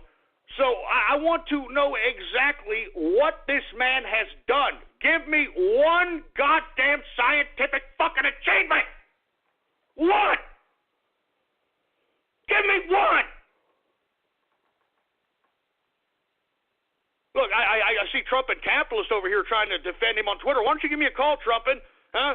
Why don't you give me a call and we'll have a debate about Neil Tyson deGrasse. I know I've read his works. We'll talk a little bit about him. We'll see which one you like the best. How about that? Okay, we got somebody from here. Let me see if I can catch this idiot. 360. Let's hear an accomplishment by Neil deGrasse Tyson. What's that saying now? I don't know. Worry. Knock it off! Yeah, you see that? You see, that's what you get right there. Well, that's what you get. I got Twitter from somebody that, oh, well, yeah, I got something for you. I'll give it to you. I'll give you one of Neil Tyson deGrasse's accomplishments. I just did, and it sounds like some brat taking care of his little sister. Look, I know that it breaks a lot of your little freaking hearts that you people think that, oh, well, he's a great guy. He's a good scientist. I like him. You can't explain to me one look, we've got Trumpin' Capitalist. At least he's got the balls to call up. Hey, Trumpin', give me one accomplishment, one scientific accomplishment about your boy. Look, first and foremost, I'm not defending Neil deGrasse Tyson for any reason, but listen. No, don't worry about it. Don't worry about it. Listen. You said you kind of disagreed with me, which I'll give you. Give me the piece that you like about Neil Tyson deGrasse. We'll talk about it right now and why you like it. Go ahead. And give me an achievement while you're at it. You're a business owner. Check. You have business owner's insurance. Check. And 10 years ago, that wouldn't have been enough. Today, small businesses are being targeted and taken down by hackers. Medical offices, consultants, CPAs, any business that's built success has everything to lose. You probably have cybersecurity installed on your computer. Check. But you probably don't have cyber insurance. Coverage against loss and damage if your data is compromised. Cyber Policy covers that gap. Cyberpolicy.com shops the leading cyber insurers to find you the right policy at the right price to avoid a catastrophe. Coverage against loss and damage if your data is compromised. Get a custom quote today in just 4 minutes. And for a limited time, use the promo code BLOGTALK to get Norton's small business protection for up to 5 devices. Free when you sign up for cyber insurance. Plan, prevent, insure. Visit cyberpolicy.com. That's cyberpolicy.com. Excuse me. The piece I like is the 1991 paper that he wrote, which I see on here. It's called A Study of the Abundance Distributions Along the Minor Axes of the Galactic Budge. When I read it, I really liked it. Well, first and foremost, what did you like about it? When I read something, what did I like about it? I liked how, he was able to go out and do a couple of tests. Well, I wouldn't say tests, but rather, make calculations and make very careful calculations to make sure that his work was at least 95%. What was his work confident. about? You read the research paper. What was he trying to postulate, sir? He was trying to postulate about distributions, how abundance is distributed among the axis, the minor axis, the minor of the galactic budge. Now, I'm no astrophysicist or whatnot. I know very little about it. But what I did like about it was that it actually gave me a little bit of insight on what he was trying to say and what he was trying to, prove, which is like... Okay, what was he trying to prove? He was trying to prove, excuse me, I'm a little bit stuffed up here because of the allergies. Here, let me read a little excerpt here. I present abundance distribution functions for fields along the minor axis. No, all right. No, I don't want to hear reading, Trump. And you see, that's what I'm trying to get across to you. I don't want to hear your reading. You said you liked the man, you were a fan of the man, you liked his work. I'm asking you to give me an exact opinion out of your own words about what you like about his work, given a given work, what exactly you like about the work, what it is that you appreciate about the postulation and the possibilities. That's what I'm asking you, sir. I'm just trying to say, when I read it, it's like, when a scientist will go back and look at this work and they say, okay, here's what I know. I know this, and this from this paper. Let me see if I can test it and prove that if it's right. So if a scientist goes out and runs the exact same test with the exact same variables and gets the same exact answer, they'll know he's right. And if he doesn't, he'll say, okay. All right, you know what, right. Trump, and I'm not gonna, you know what, I'm not gonna let you dig your own hole, man. Are you kidding me? Did you hear what you just said? I'm sorry, I had to hang up on you, man. I don't want you to embarrass yourself. All right? You mean to tell me that he did that so that other scientists can redo it so that they can validate what he did? I thought that the whole idea of the scientific method was to be able to bring to reality and to fact your postulation. Anyway, look, sorry, Trumpin. But listen, I don't mean to be picking on Trumpin, okay? I like Trumpin. He's a good kid. He's a young kid, all right? It's not his fault. But this is what I'm talking about. This is what I'm talking about. This fetish for people that have been fed through the media. You know what I'm saying? Through the media. Because the media has fed that this black guy is supposedly some intellectual scientist that's the authority of science, that's the mouthpiece for science, all I'm simply asking is, can you please give me your scientific achievement? And I'm not talking about a paper. These papers are theory. They're crap. All right? You could write a paper like this, man. Anyone could write a paper like this, for heaven's sake, man. On the possibility of a major impact on Uranus. You couldn't write that? Honestly. Jesus Christ. And what, now he's a scientist because of this shit? Give me a break, man. Look, I've been waiting for somebody to give me one scientific creation, innovation, discovery that Neil deGrasse Tyson has done, and I have yet to see it, all right? I have yet to hear anybody at any time say any kind of accomplishment from this guy, and I think it's a bunch of crap. All right? I think it's a bunch of crap, and I think that we need to stop as far as pop culture and American society is concerned. We need to stop fetishizing, all right, supposed scientists that are not really scientists, all right? I mean, look, I'm just asking, when did he have time to science when he was going to college during the time he was getting his degree or in a scholarship in Caribbean ballroom dancing? I'm not saying there's anything wrong with Caribbean ballroom dancing. I'm glad he did it. I mean, I'm sure he rocked the house. I'm sure he knows how to do the lambada. Okay, I get it. I'm just asking for a goddamn accomplishment from this son of a bitch. Is that so wrong? Is that so wrong, man? I'm serious. I mean, Jesus Christ, man. On the possibility of a gas-rich dwarf galaxies in the Layman Alpha. On the possibility. Huh? Anyway, look, I'm going to move on from this, folks, but I'm just saying, this is what kind of impact the media has on people and how stupid people can get because the media suggests. All right, that's all. I'm just asking questions, man, and no one can answer. No one's tweeted me one goddamn accomplishment this son of a bitch has done because they can't. They can't. And that's my point, man. That's my point.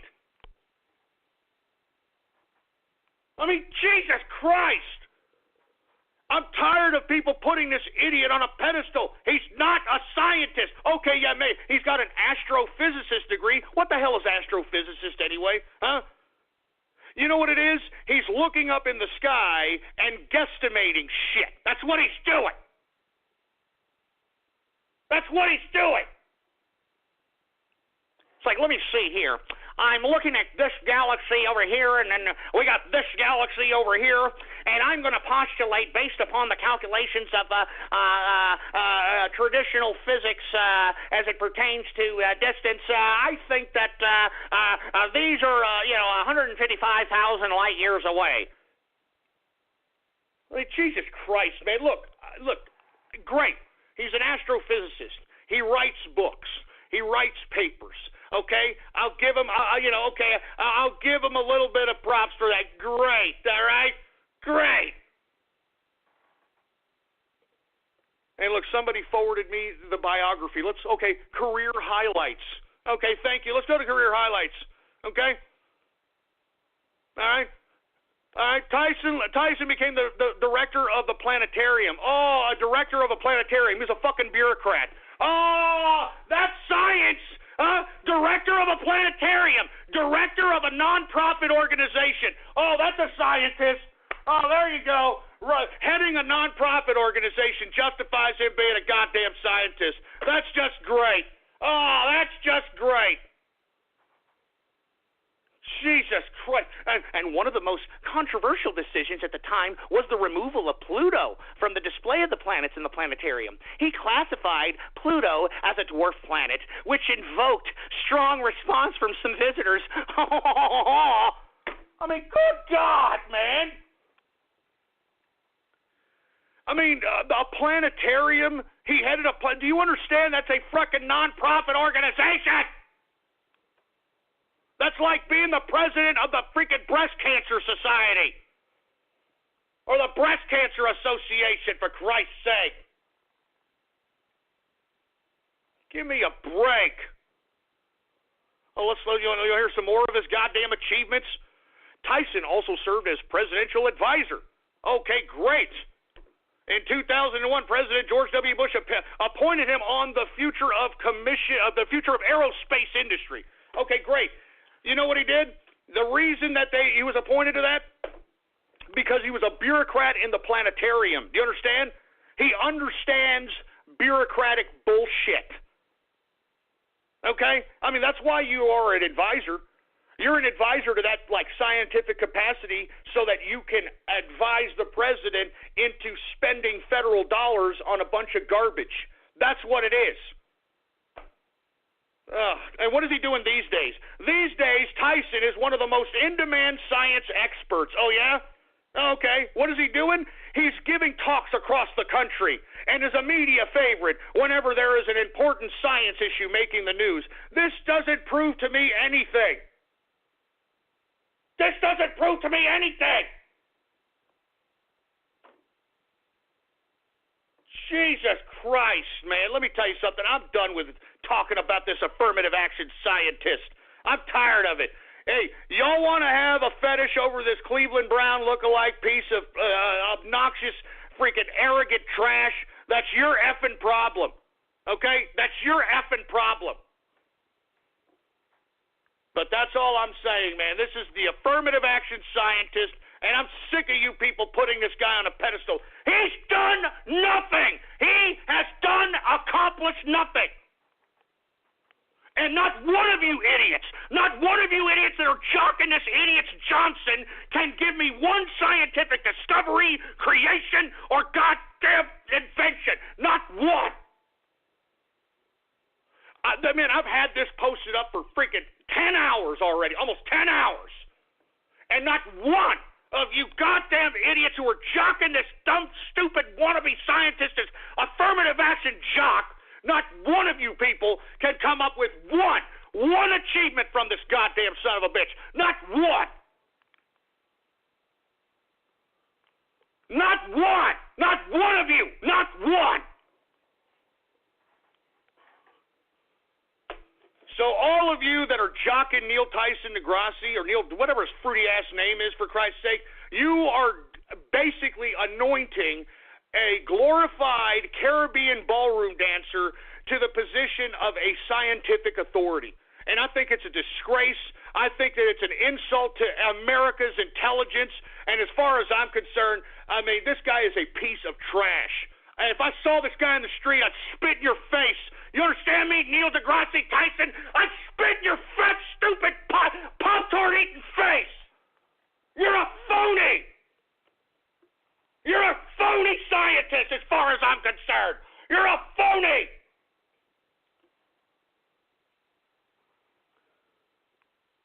You're a phony, man. And I'm sick of phonies. And you know what? I'm sick of all you goofs out there that, like, literally eat this stupid, ridiculous propaganda up that is being fed to you by the boob tube. You eat it up like it's candy, and you don't even know the goddamn truth if it hits you upside your fat fucking face.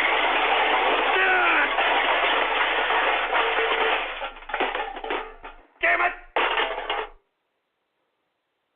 It pisses me off, man, how stupid people are. It pisses me off how stupid people are. Jesus Christ, man. Give me the mic. You know, somebody in your circle, I'm just looking here. You know, a perfect example. He's a meme scientist. He got memed into being a scientist. That's what he did. You know? He got memed into being a scientist. What a bunch of crap. You know what, Neil Degrassi Tyson, you're a piece of crap. I'd spit in your face if I saw you. I'd call you a fraud to your fat face.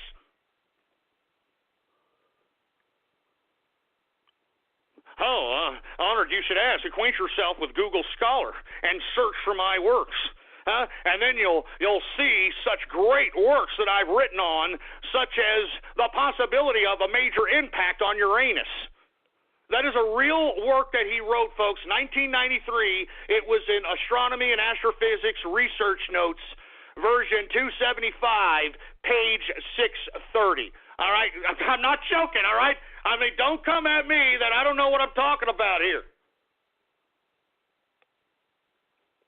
Jesus Christ. On the possibility of a major impact on Uranus. I mean, is this guy sexual innuendoing something? Is he sexually innuendoing something? I'm just saying.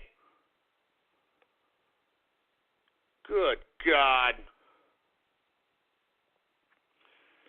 Anyway, folks, look, I'm done talking about this moron, this fake freaking bureaucrat, scientist. He's a bureaucrat. Sick of bureaucrats, man. I'm sick of them.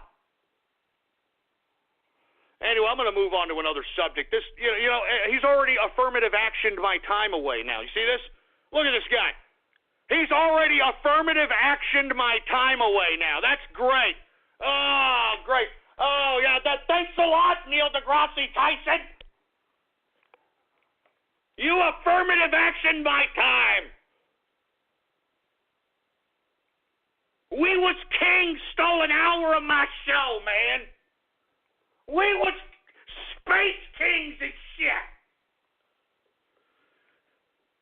Anyway, look, let me move on, folks. My apologies. I was just waiting for somebody to give me some scientific achievement from this piece of trash. Obviously, no one's going to do so, okay? I'm just saying.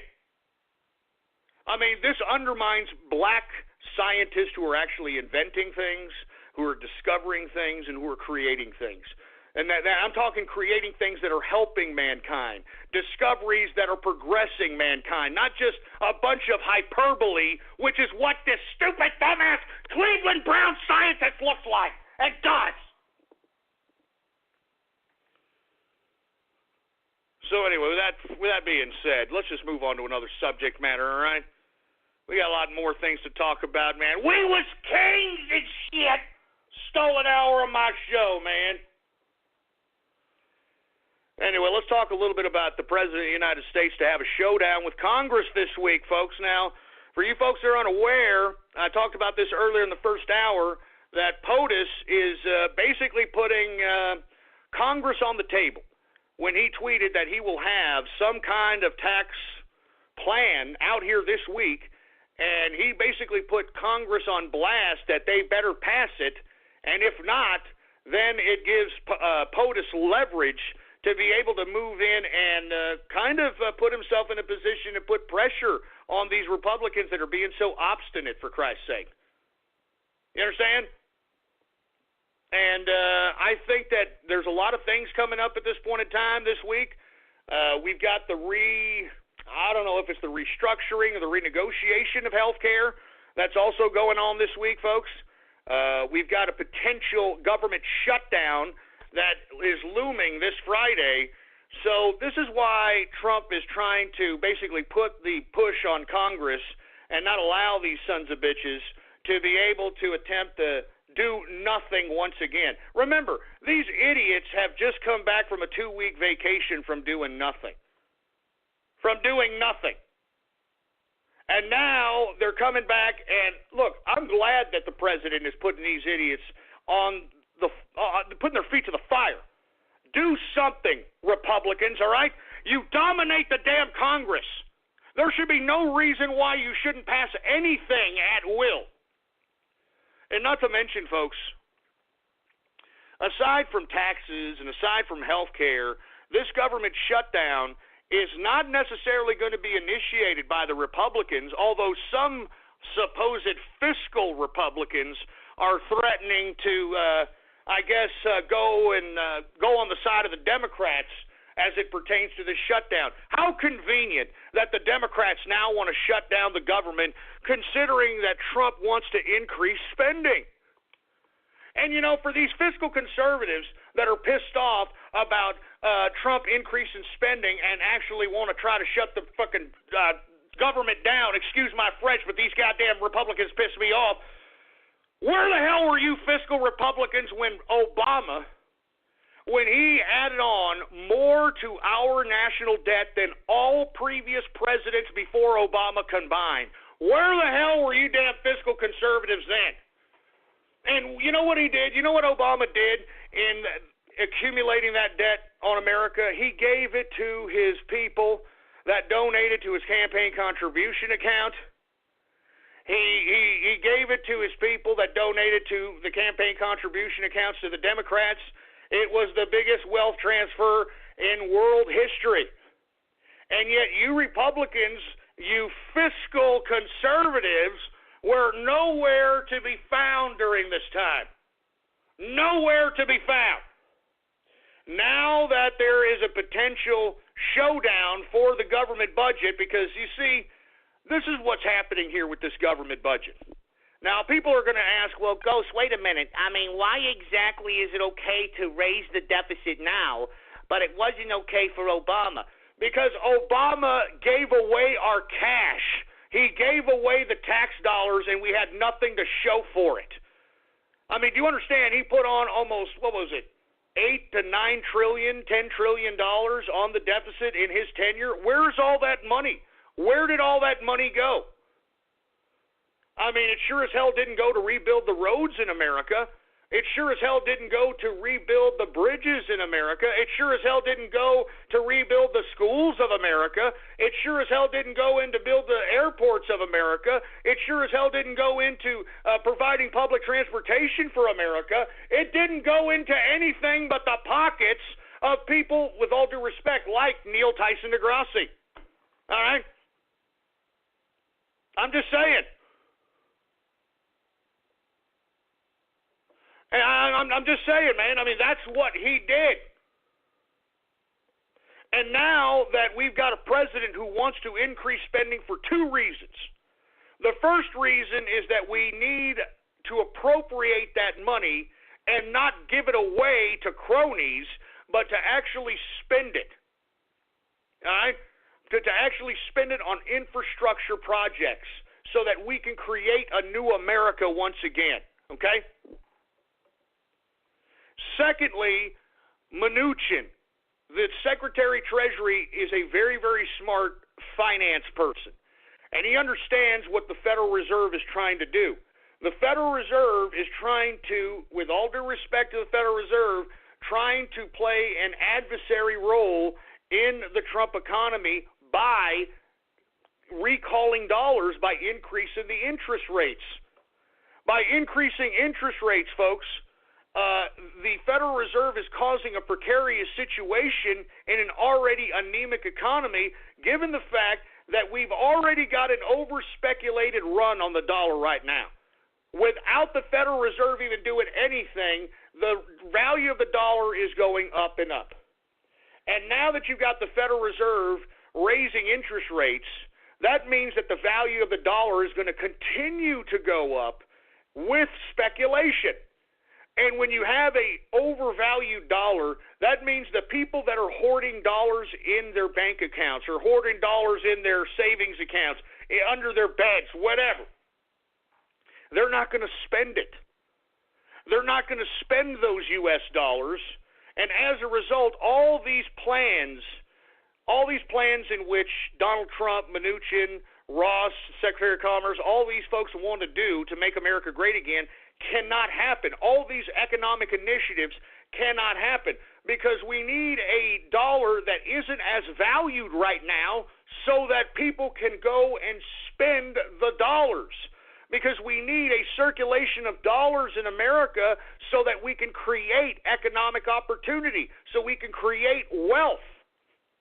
And you see, folks, because the Federal Reserve is not being very friendly as it pertains to its monetary policy in the Trump administration, Mnuchin, being the brilliant financier that he is, understands that he can offset any potential increase in the interest rates by adding more debt to the United States deficit.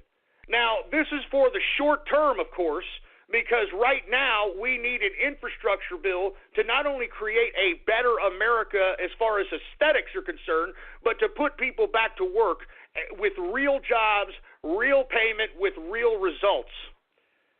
And this is what we need. I mean, this is something that's a shot in the arm. This is a short-term increase in the budget.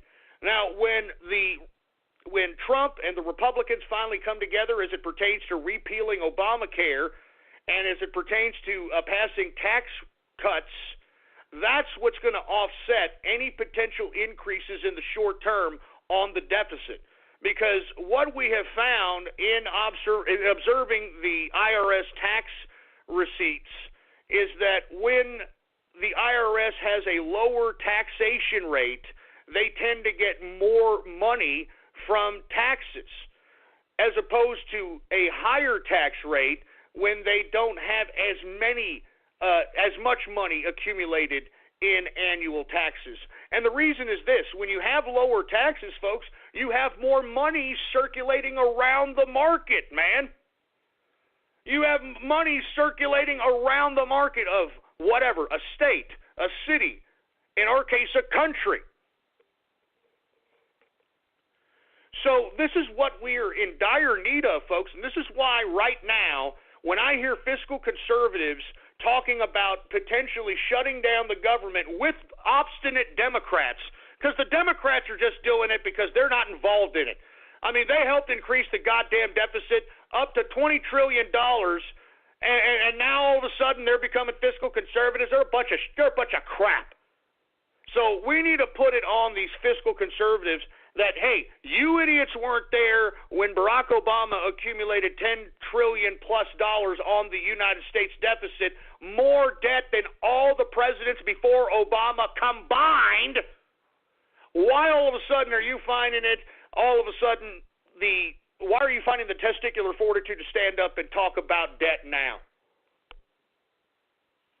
In my view, folks, I think that we do need to increase the spending of the government right now for the short term. This will offset, folks, the potential of the Federal Reserve creating more value in the U.S. dollar by increasing interest rates. This way, if we increase the budget and take on more debt, regardless of how much the interest rates are raised by the Federal Reserve, the value of the dollar will be offset by the budget and by the debt incurred in that budget. Do you get it?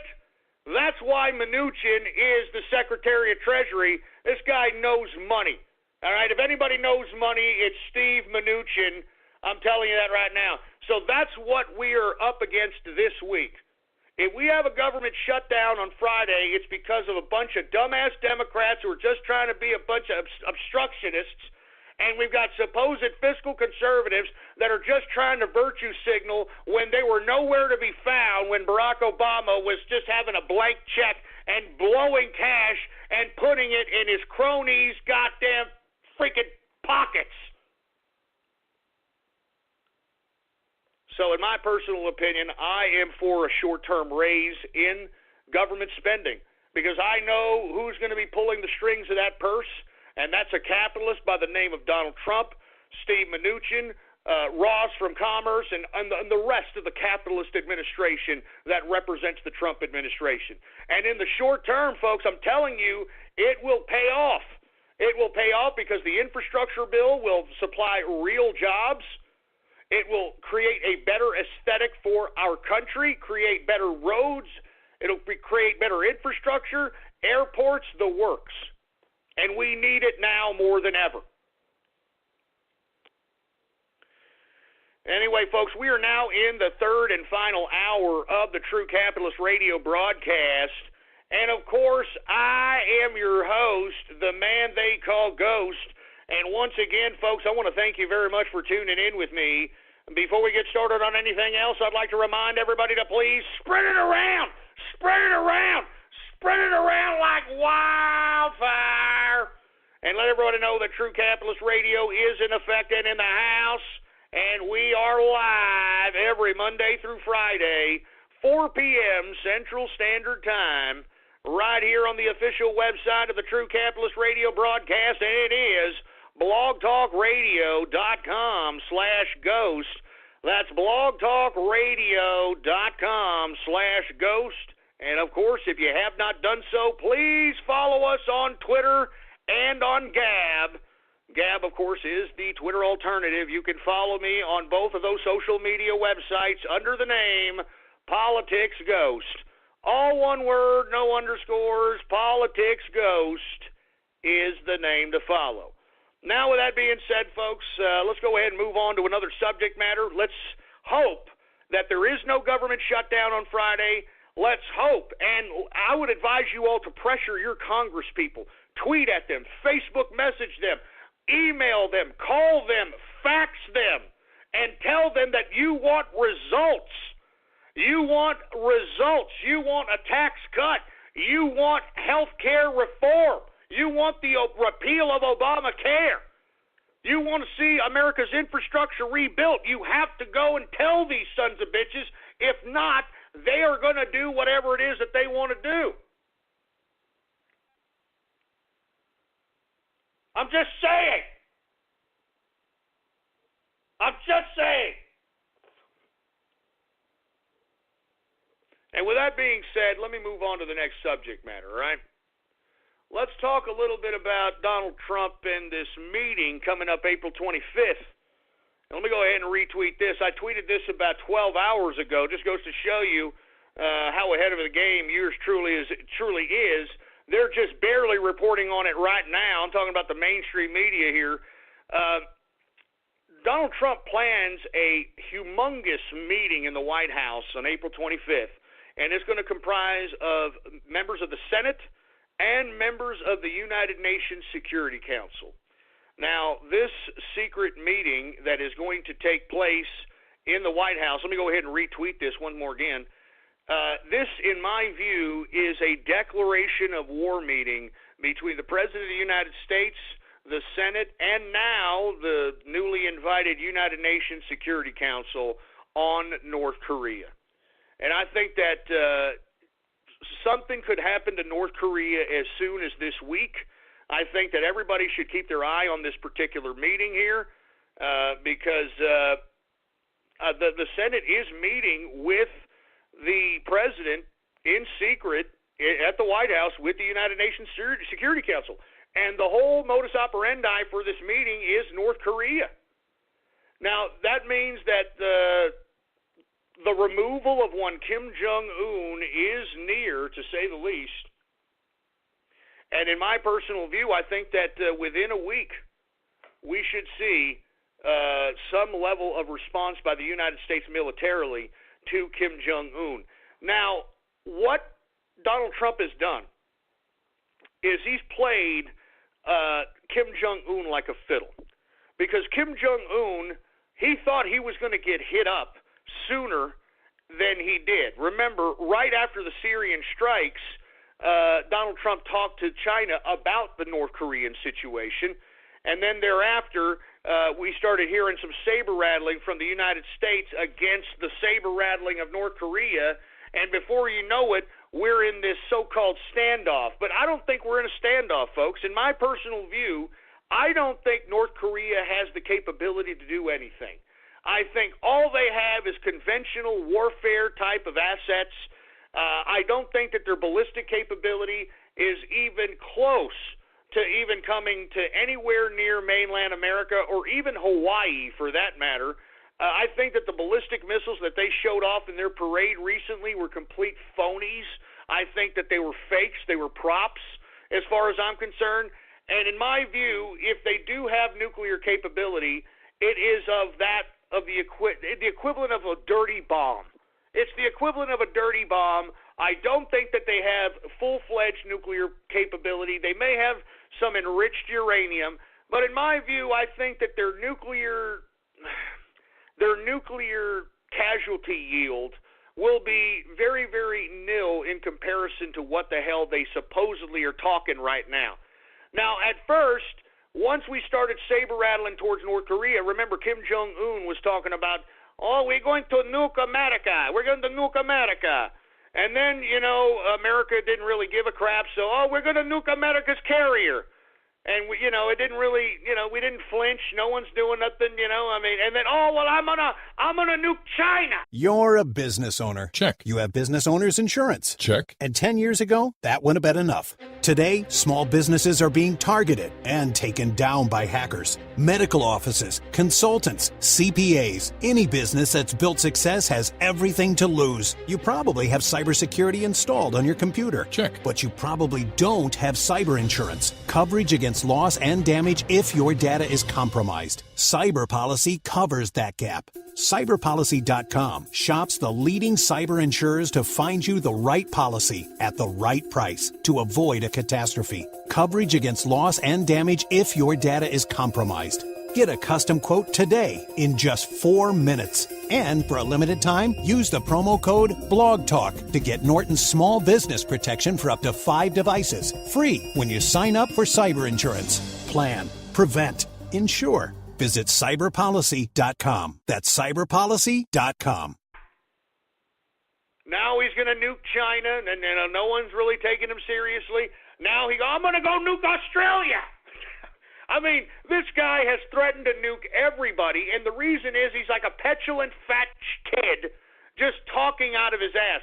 Even Secretary of Defense Mattis has said that Kim Jong-un's threats are empty, and that even Mattis knows that Kim Jong-un is all a bunch of talk. It's all a bunch of talk.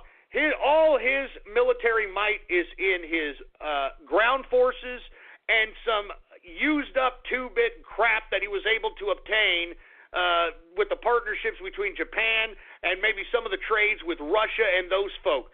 He has no kind of goddamn ballistic or nuclear capability whatsoever. I'm telling you this right now. So in my view, I think that, military action could come as soon as this week. And in my view, I think it's justified. I'm sick and tired of hearing Kim Jong-un talking a bunch of garbage. I mean, whoever is advising Kim Jong-un as far as international relations is concerned really is screwed him up. Because y'all remember when Rex Tillerson first gave that olive branch to Kim Jong-un and said that the North Korea has nothing to fear from the United States, and you know what Kim Jong-un did? Fuck you. That's all he did. Now he's about to be removed from power. And to be honest with you, you know what Trump has done? Trump has literally allowed Kim Jong-un to act as his own PR firm to justify the very hits on North Korea. I mean, North Korea threatening to nuke everybody is just signing his own death warrant. I'm talking Kim Jong-un. Now, no one's going to care if this guy's removed from power. Do you think that the Chinese are going to care now that you have these idiots in North Korea threatening to nuke China? Do you think anyone else in the international community is going to give a crap? No, they're not going to give a crap. So whoever's telling Kim Jong-un how to play international relations is done goofed. I mean, they done goofed on him. I'm telling you that right now. He done goofed. And now, not only is America going to kick the crap and take out Kim Jong-un, but everybody in the international community is just going to spectate and probably give us a golf clap for it. Give us a goddamn golf clap for it. So anyway, with that being said, President Trump to have a meeting with the U.S. Senate and the UN Security Council in the White House. This is a private meeting on North Korea on April 25th, so we shall see the culmination of that meeting. But in my view, that's a declaration of war meeting.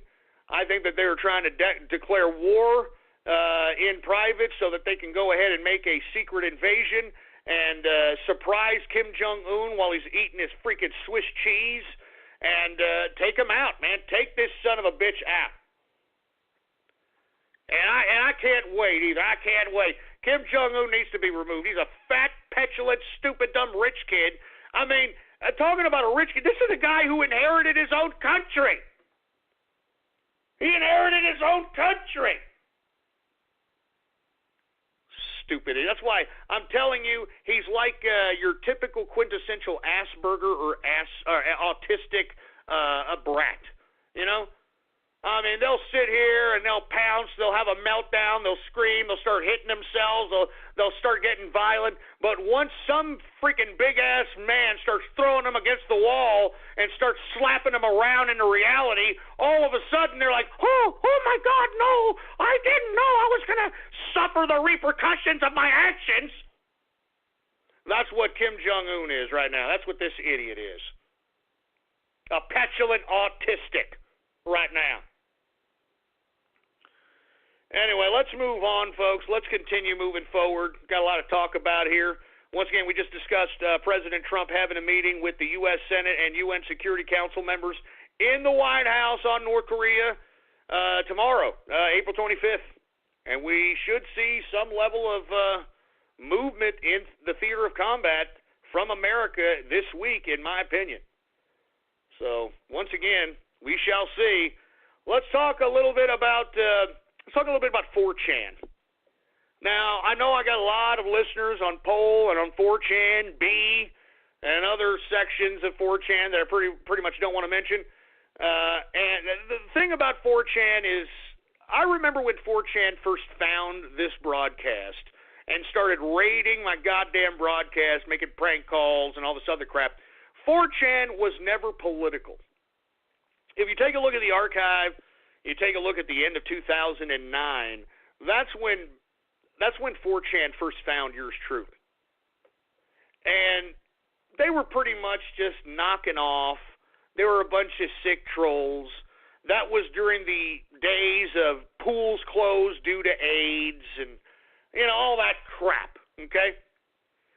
And, they used to listen, and they still do, by the way, but they used to listen frequently to my broadcast back in 2009, 2010, 2011, 2012.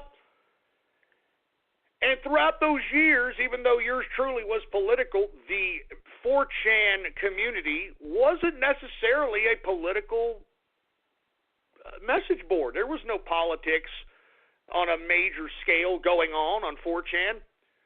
Then I took off there, 5 years from 2012 to the current day, and all of a sudden, 4chan has turned into the underground political forum post. Now, have things changed? You know what I'm saying? Now, I would like to think that I had a little something to do with it. I'm not trying to say I was the whole catalyst, because I do believe it was Gamergate that pretty much pole vaulted Poll into existence, no pun intended. But I'd like to think that I had something to do with 4chan getting a little political up in this son of a bitch. Now, with that being said, I do want to give Poll some props, because they have become, I'd like to think they learned from me.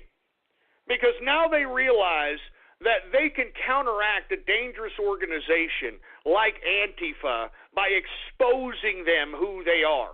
Now, folks, you'll remember when I came back last year, about actually this same time last year, and we were doxing the delegates. We were doxing the Black Panther Party. Remember, I doxed the Black Panther Party leader, and because he was claiming that he was going to show up to the Republican convention with guns and so on and so forth. So yours truly decided to, say, hey, well, you do something out there. We know exactly who you are. We know exactly where you live. You live with your mama. You live with your wife. Why don't you just take care of your family, bruh? Why don't you just take care of your family? And as a result, they did not show up. The Black Panthers did not show up to the Republican convention armed. Do y'all remember that? Anyway, regardless, Poll has realized now that the way to combat Antifa, and Antifa, folks, they're being financed, and it's been proven that they're being financed by a lot of educational groups, a lot of teachers groups, teachers associations, professors associations, that the education industry has a major component in securing financing for Antifa. And as a result, Poll has taken amongst itself to literally identify each and every one of these Antifa terrorists that are out here conducting themselves in a violent capacity, all right, at any one of these rallies or marches that are, trying to, I don't know what these idiots are trying to do. Whenever there is a Make America Great Again rally, these goddamn Antifa idiots got to come in and they got to, they got to spray innocent people in the face. They got to hit people over the head with sticks, hit people over the head with freaking, what was it, a lock? Key lock, man. I mean, give me a break. These people need to be stopped. And one thing I got to give props to Poll about is they realize that information is power. Information is power. And as a result, because now that Poll is utilizing every method possible to identify these Antifa, these terrorists, now Antifa is literally starting to get scared of weaponized autism. Can you believe that? Can you believe they're scared of weaponized autism now? Why? Because they think they can cover their faces. They think they can dress in all black. They think they can go out and commit acts of violence anonymously, but by God, we're going to find them. And by the way, if we do find them, and we do locate them, and we do know who they are, and we do know who is conducting the violence, we should go at them full throttle. Full throttle! Everything the internet has to offer, all the troll aspects of the internet should be thrown full throttle at these Antifa terrorists. Because, look at what they're doing to our country at this point in time. They're sitting over here trying to claim that they're anti-fascist when they are literally implementing fascist-style tactics to get their point across. And you know what I find funny is that even though you have Trump supporters and Antifa supporters clashing together, and they both sides have spilt blood for this. Blood has already been spilled many times in these clashes. What I like to see, though, and what makes me proud to be an American and be on the Trump train, is to see Trump train supporters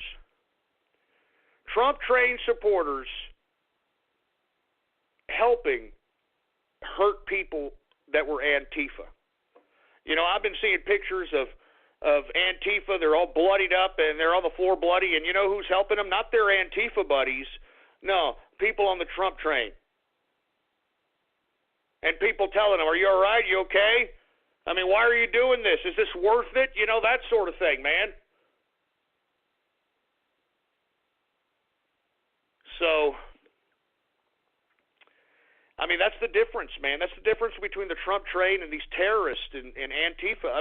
Those of us on the Trump train, the only reason that we're combating violence with violence is because these Antifa terrorists are committing violence for the sake of doing it. There is no political foundation in the back of their violence. It's just nothing but a bunch of virtue signaling crap.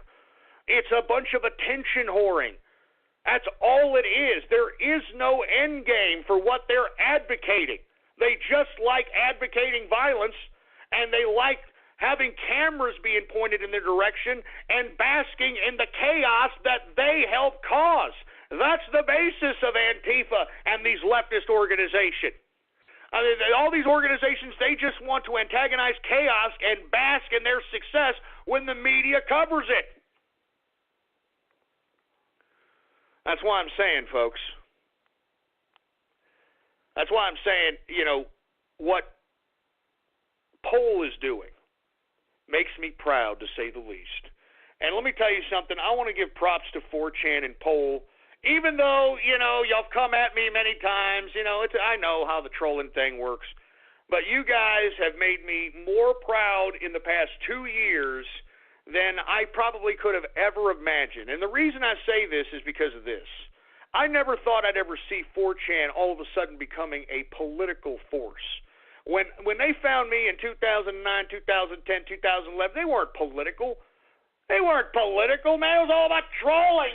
Pools closed due to AIDS. and memes like barrel roll and all that crap. Now it's about politics, baby. And it's about, exposing the hypocrisy that is leftism. It's about exposing the hypocrisy that is leftism. And I want to give props to Poll, man, right now, man. I'm going to tell you this right now. You have amazed me beyond my own expectations of Poll. And I just want to say cheers to everybody who has partaken in Poll. I remember when I first came back last year, I think it was March 25th, somebody from Poll wrote a script in which whoever followed yours truly would automatically be followed by a whole bunch of people that wanted to. I mean, it was just brilliant, man. I'm really, really proud of what Poll has accomplished. A long way, a long way from when you guys were out, doing what you were doing in 2009, 2010, 2011, 2012. So, once again, folks, I want to thank you all on Poll. Continue to do what you're doing. All right? Unmask these Antifa pricks. All right, Poll? Unmask these Antifa pricks and expose them. I mean, the guy that hit that poor, innocent idiot, I shouldn't call him an idiot, he got hit in the head with a lock, but the guy who hit that poor schmuck with a lock, all right? I mean, the guy who hit him that was Antifa, he's a professor. He's a professor, for Christ's sake. So these people need to be stopped, and we have to stop them. And we don't have to conduct violence. This is the internets. You want trolling? You want grade A trolling? You want trolling that's going to make a difference? You want trolling that's going to be politically active? Do you want to be a trolling activist? This is your perfect opportunity right here. When Poll starts unmasking these Antifa idiots, go right at them with every troll thing you've got. Go at them with every troll strategy that you can concoct, for Christ's sake, man, so that these Antifa pricks, they won't go out there to these events. They won't conduct themselves in violent activity because they'll be afraid that they'll be exposed. They'll be afraid that they'll be televised. They'll be afraid that they'll be unmasked. And that's what will prevent Antifa from going to these goddamn events. Do you understand me? Information is power. I've always told you all that. I've always told you that. I've always told you.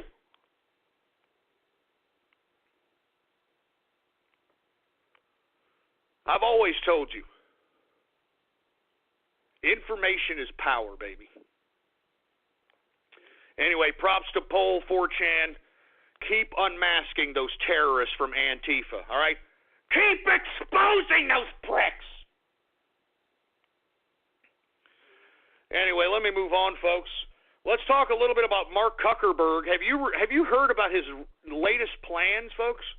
Mark Zuckerberg actually has revealed some plans for a Facebook brain interface. Now, folks, didn't I talk about this about 3 or 4 months ago about microchips and things being implanted in your brain in which you could legitimately think about being on the internet and search the internet just by thinking about it and literally just kind of interface with the internet to that capacity? You know how many of you stupid assholes were tweeting at me saying that I was a liar and that I didn't know what I was talking about and that I was tinfoil hatting and all this crap? I mean, I know who you are, all you idiots. Ghost, you're lying. There's no chip that'll have you search the internet. You're lying. You're lying. Well, you know what? Not only is it in existence, Mark Zuckerberg wants the technology for himself, okay? So once again, I mean, I am vindicated from all you stupid think-you-know-it-all assholes who think that, oh, no, you're lying, Ghost, all right? You're lying. You're lying. You're sitting here, you're saying that there's a microchip that they're going to put in your brain where you can think about surfing the internet. You're lying. Well, Mark Zuckerberg wants the technology, and if he wants the technology, then it exists now, doesn't it? Huh? It exists now, doesn't it? Now, don't you feel stupid that you're going to sit here, back 3 or 4 months ago, call me an idiot for suggesting that this even exists, and now Mark Zuckerberg is planning on unveiling a goddamn Facebook brain interface in which you could just think about searching on Facebook. You can connect to people on your Facebook just by thinking about it. So once again, man, I told you, all you people who thought I was lying, you go suck an egg. How you like that? Mark Zuckerberg reveals plans for Facebook's brain interface. Go read it for yourself. I told you, God damn it, I told you. And before I move on to the next subject, remember what I've also said, is that these people that are the elites, especially the tech oligarchs and the scientists, the real scientists, not this Cleveland Brown look-alike affirmative action, Neil deGrasse Tyson asshole. I'm talking about people that actually create stuff, invent stuff, discover things, okay?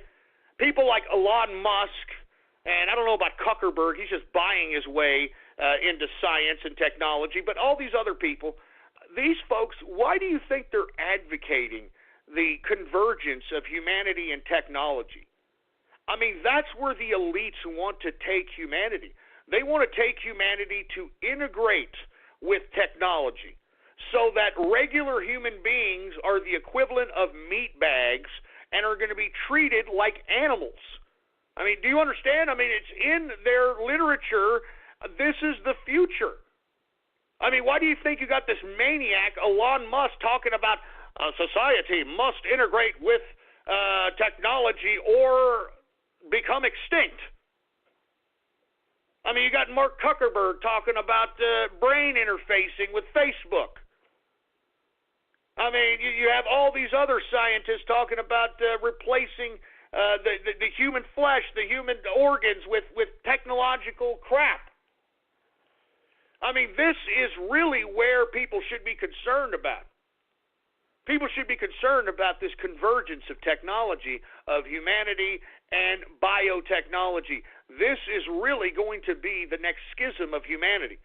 Those who can afford or are privileged to have biotechnology capability, which could provide a certain level of immortality, folks. I mean, let's be honest. I mean, if we're going down a road in which we are integrating human beings with technology, then we are trying to achieve a certain element of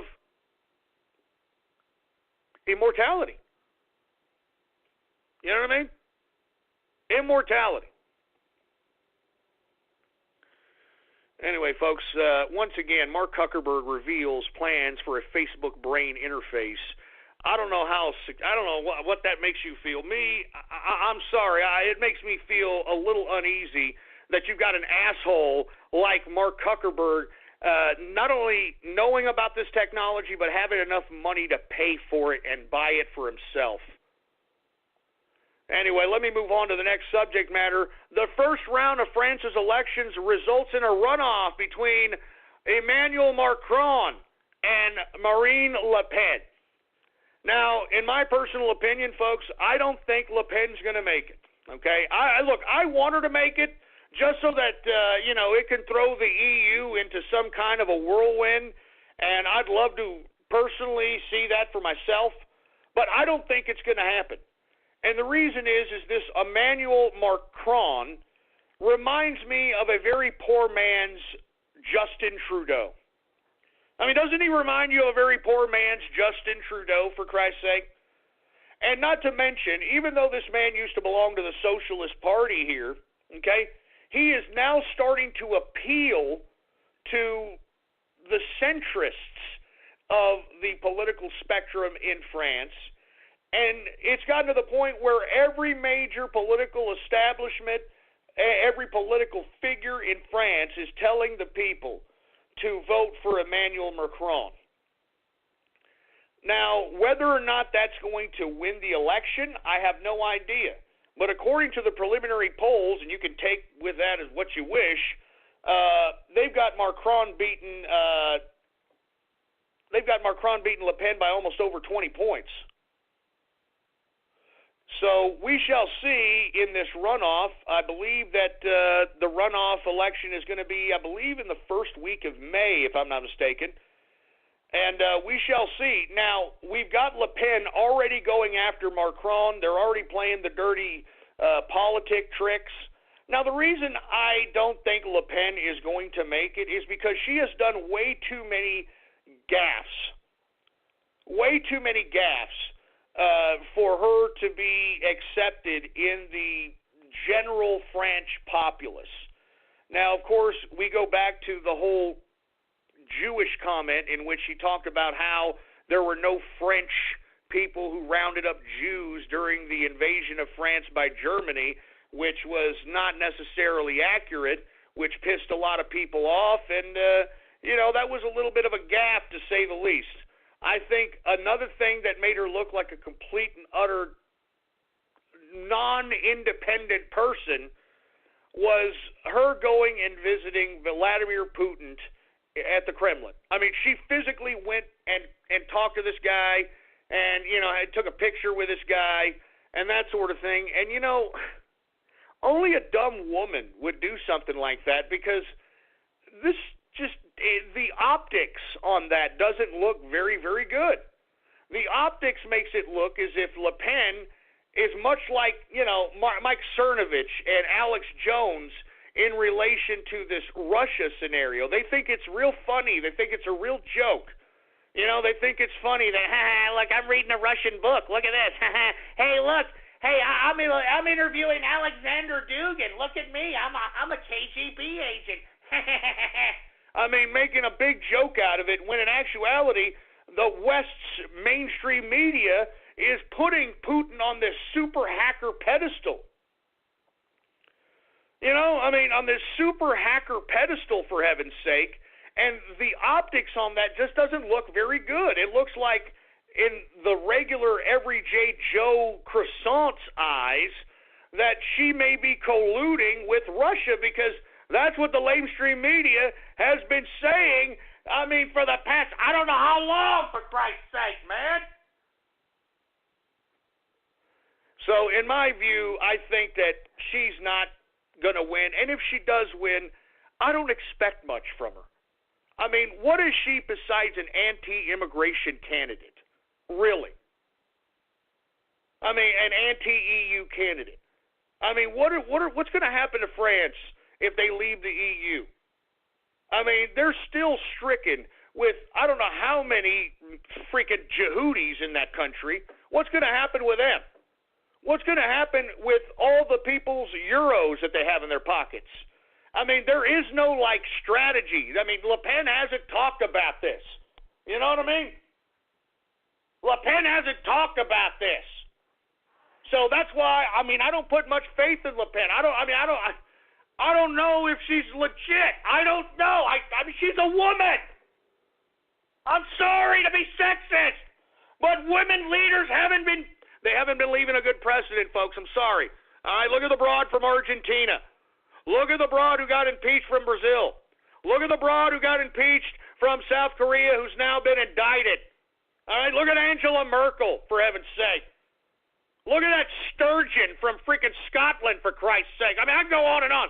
Not a good precedent. Now, I'm not going to be all bashing on women. I have to admit, Theresa May, what a political strategist she was, unbeknownst to everybody. While she was kicking the can down the road, she was just solidifying herself politically and making sure that not only Brexit can happen, but she can assert it full throttle and validate herself with a snap election. Unbelievable. The snap election undermines all the Remain camp. It removes Jeremy Corbyn from power. It'll give the Conservatives the goddamn majority in Parliament. Brilliant politicking by Theresa May. But that's it. I can't think of another one. I'm sorry. Anyway, This just in, folks. Breaking news. The United States prepares to evacuate 230,000 Americans from South Korea. Let me go ahead and retweet that. What did I tell you? Huh? I was just talking about this like about a half hour, 45 minutes ago, that the possibility of a strike this week is highly probable, given the fact that we have this meeting in the White House with the Senate, with the United Nations Security Council. I mean, what did I tell you? I tweeted this morning, 13 hours ago. I told you, baby, the prognosticator of prognosticators strikes again. I'm telling you, I mean, you know, like I said, you got to figure this stuff out for yourself, man. Maybe I'm a psychic, maybe I'm Punxsutawney Phil, maybe I'm lucky, or maybe I'm involved in all this shit. Who knows? I don't know. You got to figure that shit out on your own. Anyway, let's continue on. We're running out of time here. Speaking of North Korea, since we're talking about it, China is urging restraint to the United States on North Korea. Now, why is China urging restraint? Well, let's be honest. I think China realizes that it bit off more than it can chew with saber-rattling the whole Asiatic area, okay, by basically encroaching on the maritime laws of everyone who borders the South China Sea. And now I think China is a little bit wary of the fact that if there is a theater of combat in North Korea, that it could spawn attacks on China from every other Asiatic country. Because lest we forget, this region here, I can't think of one group of people that like the Chinese. I can't think of one. The Vietnamese hate them. The Cambodians hate them. The Japanese hate them. The Philippines are kind of, I mean, who the hell knows what their relationship is? At first I thought they were lovey-dovey, and now you've got Duarte moving in some military assets on his islands. So I have no idea. I have no idea what the hell's happening here, but the reason China is urging the United States restraint on North Korea, because it's afraid it's going to take a couple of pop shots from some countries that it's saber-rattled against, and it doesn't think that it has the capability to be able to defend on all different fronts if that happens. So that's why China is like, look, we want some restraint, you know, please, Trump, don't go to war. But hey, I mean, this goddamn North Korean cheese-eating bastard has threatened to nuke enough things. I mean, he must be removed. All right? Remove Korean. All right? Remove Korean. Anyway, let me move on. We're running out of time here. Have y'all seen what's happening in Venezuela, folks? Venezuela is disintegrating into chaos as I think we're in the 4th or 5th day of protest of the mother of all protests. I mean, you've got independent people that are hungry, that are starving, that are they're attacking the police, they're attacking the government, they're attacking government facilities, they're blocking roads. It is a horrific protest that's happening out there in Venezuela. So what is Maduro doing? Maduro, because the army won't just, fire on on Venezuelan citizens, Maduro is now arming, which we reported on last week, now arming his supporters so that they can go on the streets and start killing protesters. And we've already have 20-something dead thus far as it pertains to the Venezuelan chaos. Once again, the people that are starving in the streets, they don't have guns, folks.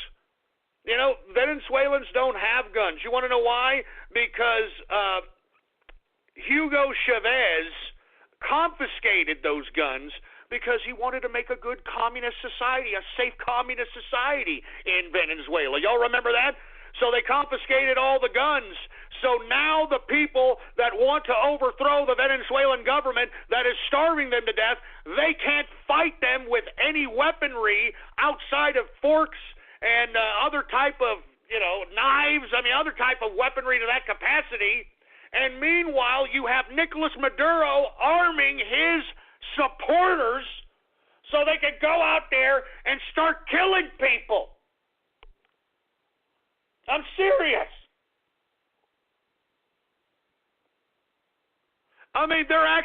This Nicolas Maduro is arming All right? I mean, they're arming goddamn... I told you about this. I told you that Maduro was going to arm his supporters. That's the classic leftist move. Do y'all remember? This is why the leftists in this country want to take away our guns, man. You understand? This is why the Democrats and everybody wants to take away our guns, because then they have the power over us. And then when we get so riled up that we're willing to put our lives on the line because we're starving, what does the government do? It's going to arm its supporters. Remember, that's when Obama was talking about a civilian police force. Do you remember this? We need a civilian police force that is just as armed and is just as capable and is just as funded. A civilian police force. Y'all remember that? That's classic leftist, socialist, communist crap. So whenever you hear somebody trying to say, oh, we got to take away your guns, you tell them about Venezuela. You tell him about how the communist socialist government of Venezuela is starving their people because of their own centralized incompetence, and because the people are fighting back in starvation, Maduro, the leader of Venezuela, is giving guns to his supporters so that they can go kill people that are protesting against his communist government. Welcome to communism/socialism, baby. All right? Venezuela. Anyway, moving on to another subject. Top Afghan defense official resigns after a major attack in Afghanistan that killed over 100 troops. Now, this attack in Afghanistan, folks, was in response to the mother of all bombs. And to be completely honest, this is not good, considering that an Afghan defense official, which is supposed to be one of the officials of the Afghan governing authority, is quitting because of this particular attack. It just goes to show you that these Yehudis are far from stopping the fight, to say the least. All right? But at least we've got General Mattis, Defense Secretary Mattis over there, assessing the situation and seeing what's going on in Afghanistan. If you want my personal opinion, I don't know what the hell we're still doing there, to be honest with you. I have no idea what the hell we're still doing there outside of guarding poppy fields, which is really what we're doing, folks. I mean, that's the whole reason why we're still there. We're guarding poppy fields. Why? For the pharmaceutical companies. I mean, why do you think we have this heroin epidemic that's happening in our country? It's easier to get heroin than it is marijuana in some cases, and marijuana is legal in some states. That's because, folks, we, the United States, are in possession of the poppy fields in Afghanistan. We actually have United States soldiers guarding poppy fields in Afghanistan. That's why we have this epidemic of heroin happening in the United States. I mean, let's just be honest. Anyway, last but not least, folks, before we move on to Radio Graffiti, I want to talk a little bit about cartoons here. And the reason I want to talk a little bit about goddamn cartoons is because we had some stupid, ridiculous trend on Twitter that was something to the effect of things I learned from cartoons. Hashtag things I learned from cartoons. Okay. Now, when I saw this, I had to comment. I had to make some kind of a tweet because, I mean, give me a break. But what I tweeted here was this. All right, let me go ahead and retweet it for you guys. I said, things I learned from cartoons. It's a massive psyop that hypnotizes the masses into becoming emotionally immature and socially awkward. Okay? That's what I think about cartoons. And that's what cartoons has made our society out to be now, doesn't it? I mean, all these people that are infatuated with cartoons, they're emotionally immature. Now, what does that mean? That means that these people do not have an adult relationship with the truth, and they utilize the escape of cartoons to deal with their lackadaisical approach with reality and the truth. It's better to stay in a ridiculous man-child mental capacity safe space than it is to actually deal with your effing problems and actually do something with your life, okay? You're a business owner. Check. You have business owner's insurance. Check. And 10 years ago, that wouldn't have been enough. Today, small businesses are being targeted and taken down by hackers. Medical offices, consultants, CPAs, any business that's built success has everything to lose. You probably have cybersecurity installed on your computer. Check. But you probably don't have cyber insurance. Coverage against loss and damage if your data is compromised. Cyber Policy covers that gap. Cyberpolicy.com shops the leading cyber insurers to find you the right policy at the right price to avoid a catastrophe. Coverage against loss and damage if your data is compromised. Get a custom quote today in just 4 minutes. And for a limited time, use the promo code BLOGTALK to get Norton's small business protection for up to 5 devices. Free when you sign up for cyber insurance. Plan, prevent, insure. Visit cyberpolicy.com. That's cyberpolicy.com.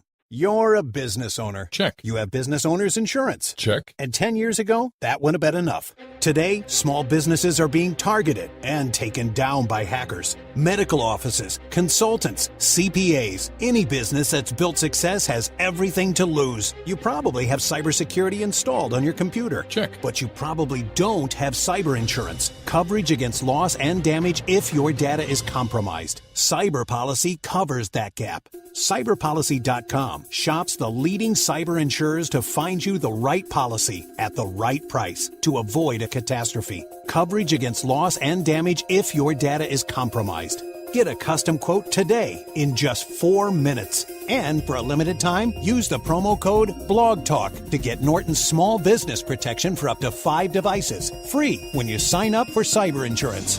Plan, prevent, insure. Visit cyberpolicy.com. That's cyberpolicy.com. All right, I'm just saying I'm sick and tired of look, the bottom line is this. Cartoons, like, they kind of make a nonchalant view of serious life subjects. And I think that's where the emotional immaturity starts. I mean, take, for instance, a cartoon, an adult cartoon, like Family Guy, for instance. Now, Family Guy, what it does, because it's an animation and a cartoon, it takes very serious subjects that's political, social, racial. They take these subjects and literally kind of project them in a nonchalant fashion, like it doesn't exist, like it's make-believe, you know? And as a result, the viewer, which more than 9 times out of 10 is an emotional infant, interprets this and uses the interpretation that's given by the goddamn animation and uses that to their own perception of life. And the proof is in all the Comic Cons and Pony Cons and Brony Cons and Furry Cons and all this other nonsense. I mean, that right there, with all due respect to all you folks that go to that, that's your thing, you want to go to it, fine. But the bottom line is the reason that that's there is because that is there to foster some kind of sociality in a social, awkward community. Because when you subject yourself to cartoons on a consistent basis, you don't know how to converse. I mean, listen to how they converse in cartoons. Listen to how they interpret emotion in cartoons. It's no wonder why we have a nation or a Western civilization of really emotionally immature and socially awkward morons. And you see, right when I say this, look at what's happening right now. Well, you know what, Ghost? You're lying. You know, it's TV too, Ghost. You know, it depends on the cartoon. I'm tired. You know what? Great. Okay, fine. Whatever. But you see what I'm saying here? I'm trying to make an observation that is a judgment call based upon the majority of the folks that are anesthetized with cartoons. I mean, let's be honest, guys. All right? Anybody who has, like, a cartoon on as their avatar, I mean, there's something wrong with them, okay? Either they're not very social, they don't have very many in real life friends, because either they're socially awkward because they watch too many cartoons, or they're emotionally immature because they watch too many cartoons. All right? I mean, it literally dumbs down the emotional maturity of individuals. I'm serious, man. I mean, it's just an immaturity that I can't stand. I can't stand it. You can hear it in these people that are anesthetized with cartoons, man. I mean, you can hear it. It's just that's a level of immaturity that just, it's cringy, man. It's cringy. And all I'm simply stating is, if, hey, you like cartoons, that's fine. But be able to differentiate within your simplistic brain that is a drawing and it's make-believe and some idiot is doing a voice behind it. That was pre-scripted. It's not real. It's not real, okay? So that's all I'm simply stating, okay? That's all I'm simply stating. And, you know, I'm just saying. And look, people are saying, your Twitter cartoon, your Twitter pic is a cartoon. Yeah, you want to know why I have to do that? Because you fucking idiots. I'm sorry. You people are immature fucking morons. I'm sorry. I mean, I have to do it like, hey, look, it's a cartoon. Look, look, it's a cartoon. I'm sorry, man. I'm serious. I mean, do you think? I mean, look, I don't want to talk about this anymore. I'm going to say something I regret. But the bottom line is that why do you think I've got a cartoon avatar, huh? Because that's what people listen to. That's what people listen to. Jesus Christ. And look, you know, people are trying to make a freaking debate here in the inner circle chat like, hey, you know, cartoons don't determine your life. Oh, yeah? Why is there fucking BronyCons, asshole? Huh? Why are there Comic Cons? Why are there furry cons? I mean, you can't say it doesn't determine your life when you're out here making yourself like a goddamn man-child. You know what? I'm done with this crap. You know what? I don't care. You know what I mean? I don't really care. You all go and be a bunch of man children all you want to, for Christ's sake, man. As far as I'm concerned, I mean, if we're in real life, I mean, don't expect me to be like, hey, man, you're my homie. What's going on, baby? Yeah, when you're out here carrying a freaking My Little Pony doll or some shit, man. I'm sorry. I'm sorry, man. I'm a man, for Christ's sake, man. All right, I'm a man. All right? Jesus Christ. And somebody says they have BronyCons and Comic Cons so people can socialize. Really? I've seen BronyCon, man. Ain't nobody socializing out there. It's everyone, you know, in this mesmerized idea of ponies assemble. I mean, just the cringiest shit I've ever seen in my life.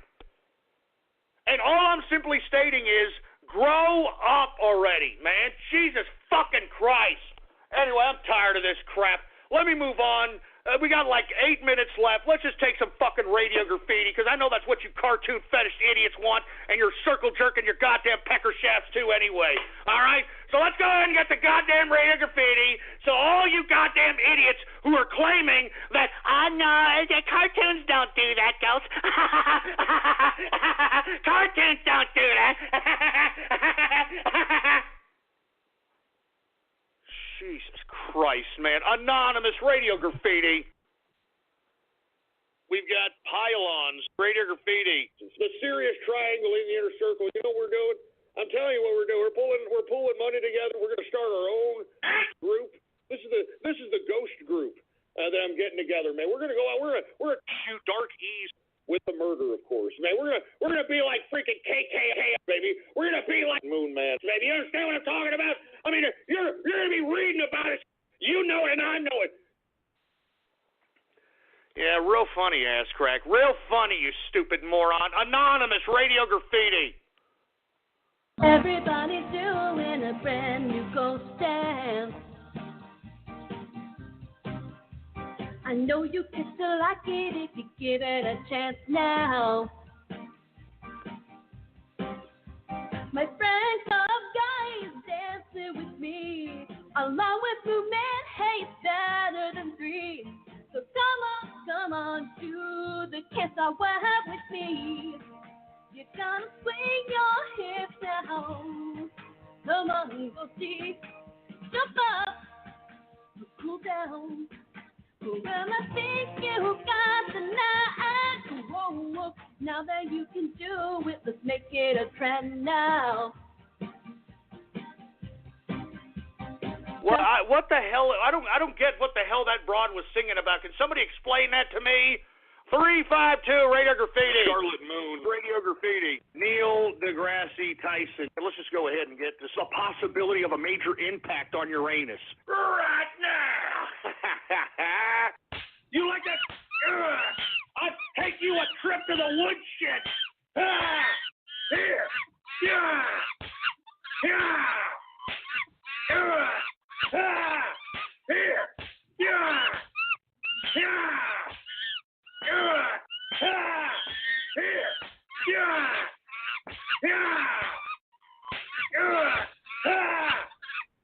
Man, you son of a bitch. Son of a bitch!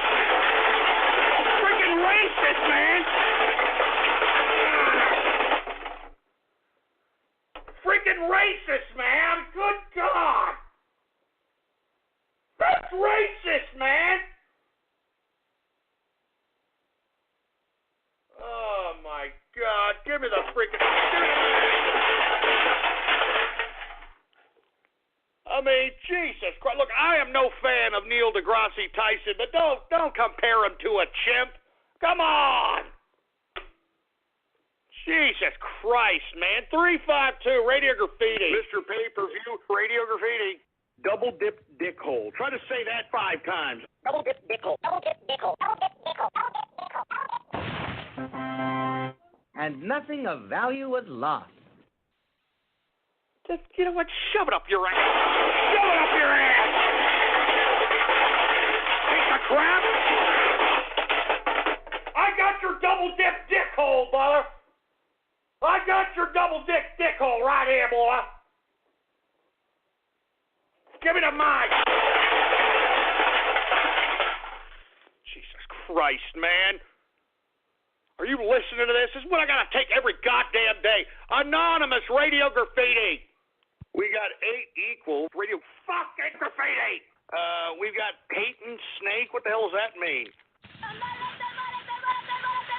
Oh, yeah, it's so much better. Silly was right. That was a freaking pain would make you feel good. Oh, yeah. Oh, now you gotta make some kick out of me when I'm masturbating. All right, let me get it up. Oh, okay. All right. Oh, have you done a bit of tohu? All right. Oh, I already started. Okay. All right, let's put that on. Oh, boy.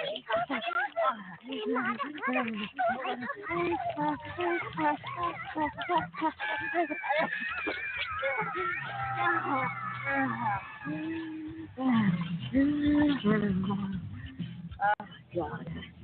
That's a lot of white sauce around me. What the hell? I swear to God, it's not me. It's not what it looks like, please. Boy, you better not be, man. I like to sleep naked. It's not what it looks like, I swear. You know what? God damn it, come here. Please, not the belt. Please, not the spiky belt. I'm going to have to take you on a trip to the woodshed and whip some digital ass.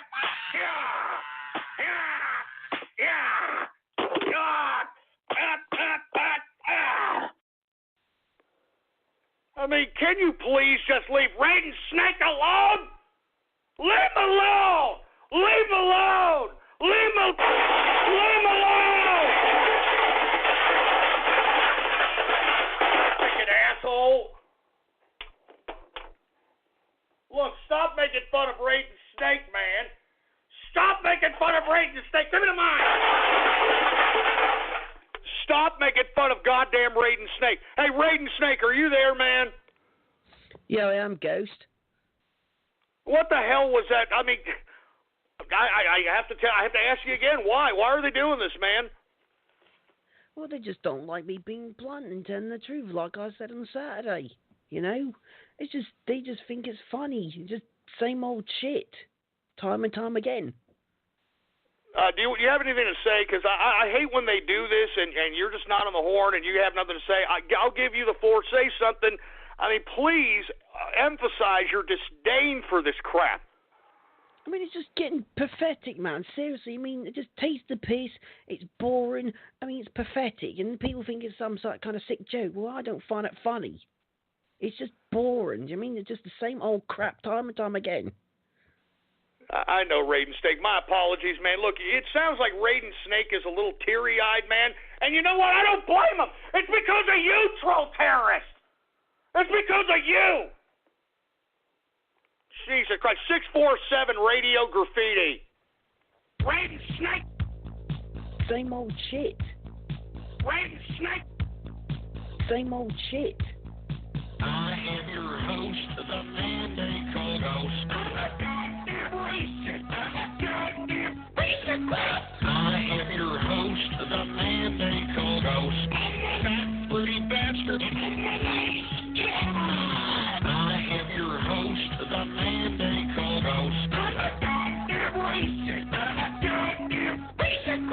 I am your... You know what? You know what? Screw you. Screw you. Screw you. I just freaking said that, you son of a bitch. I just freaking said that.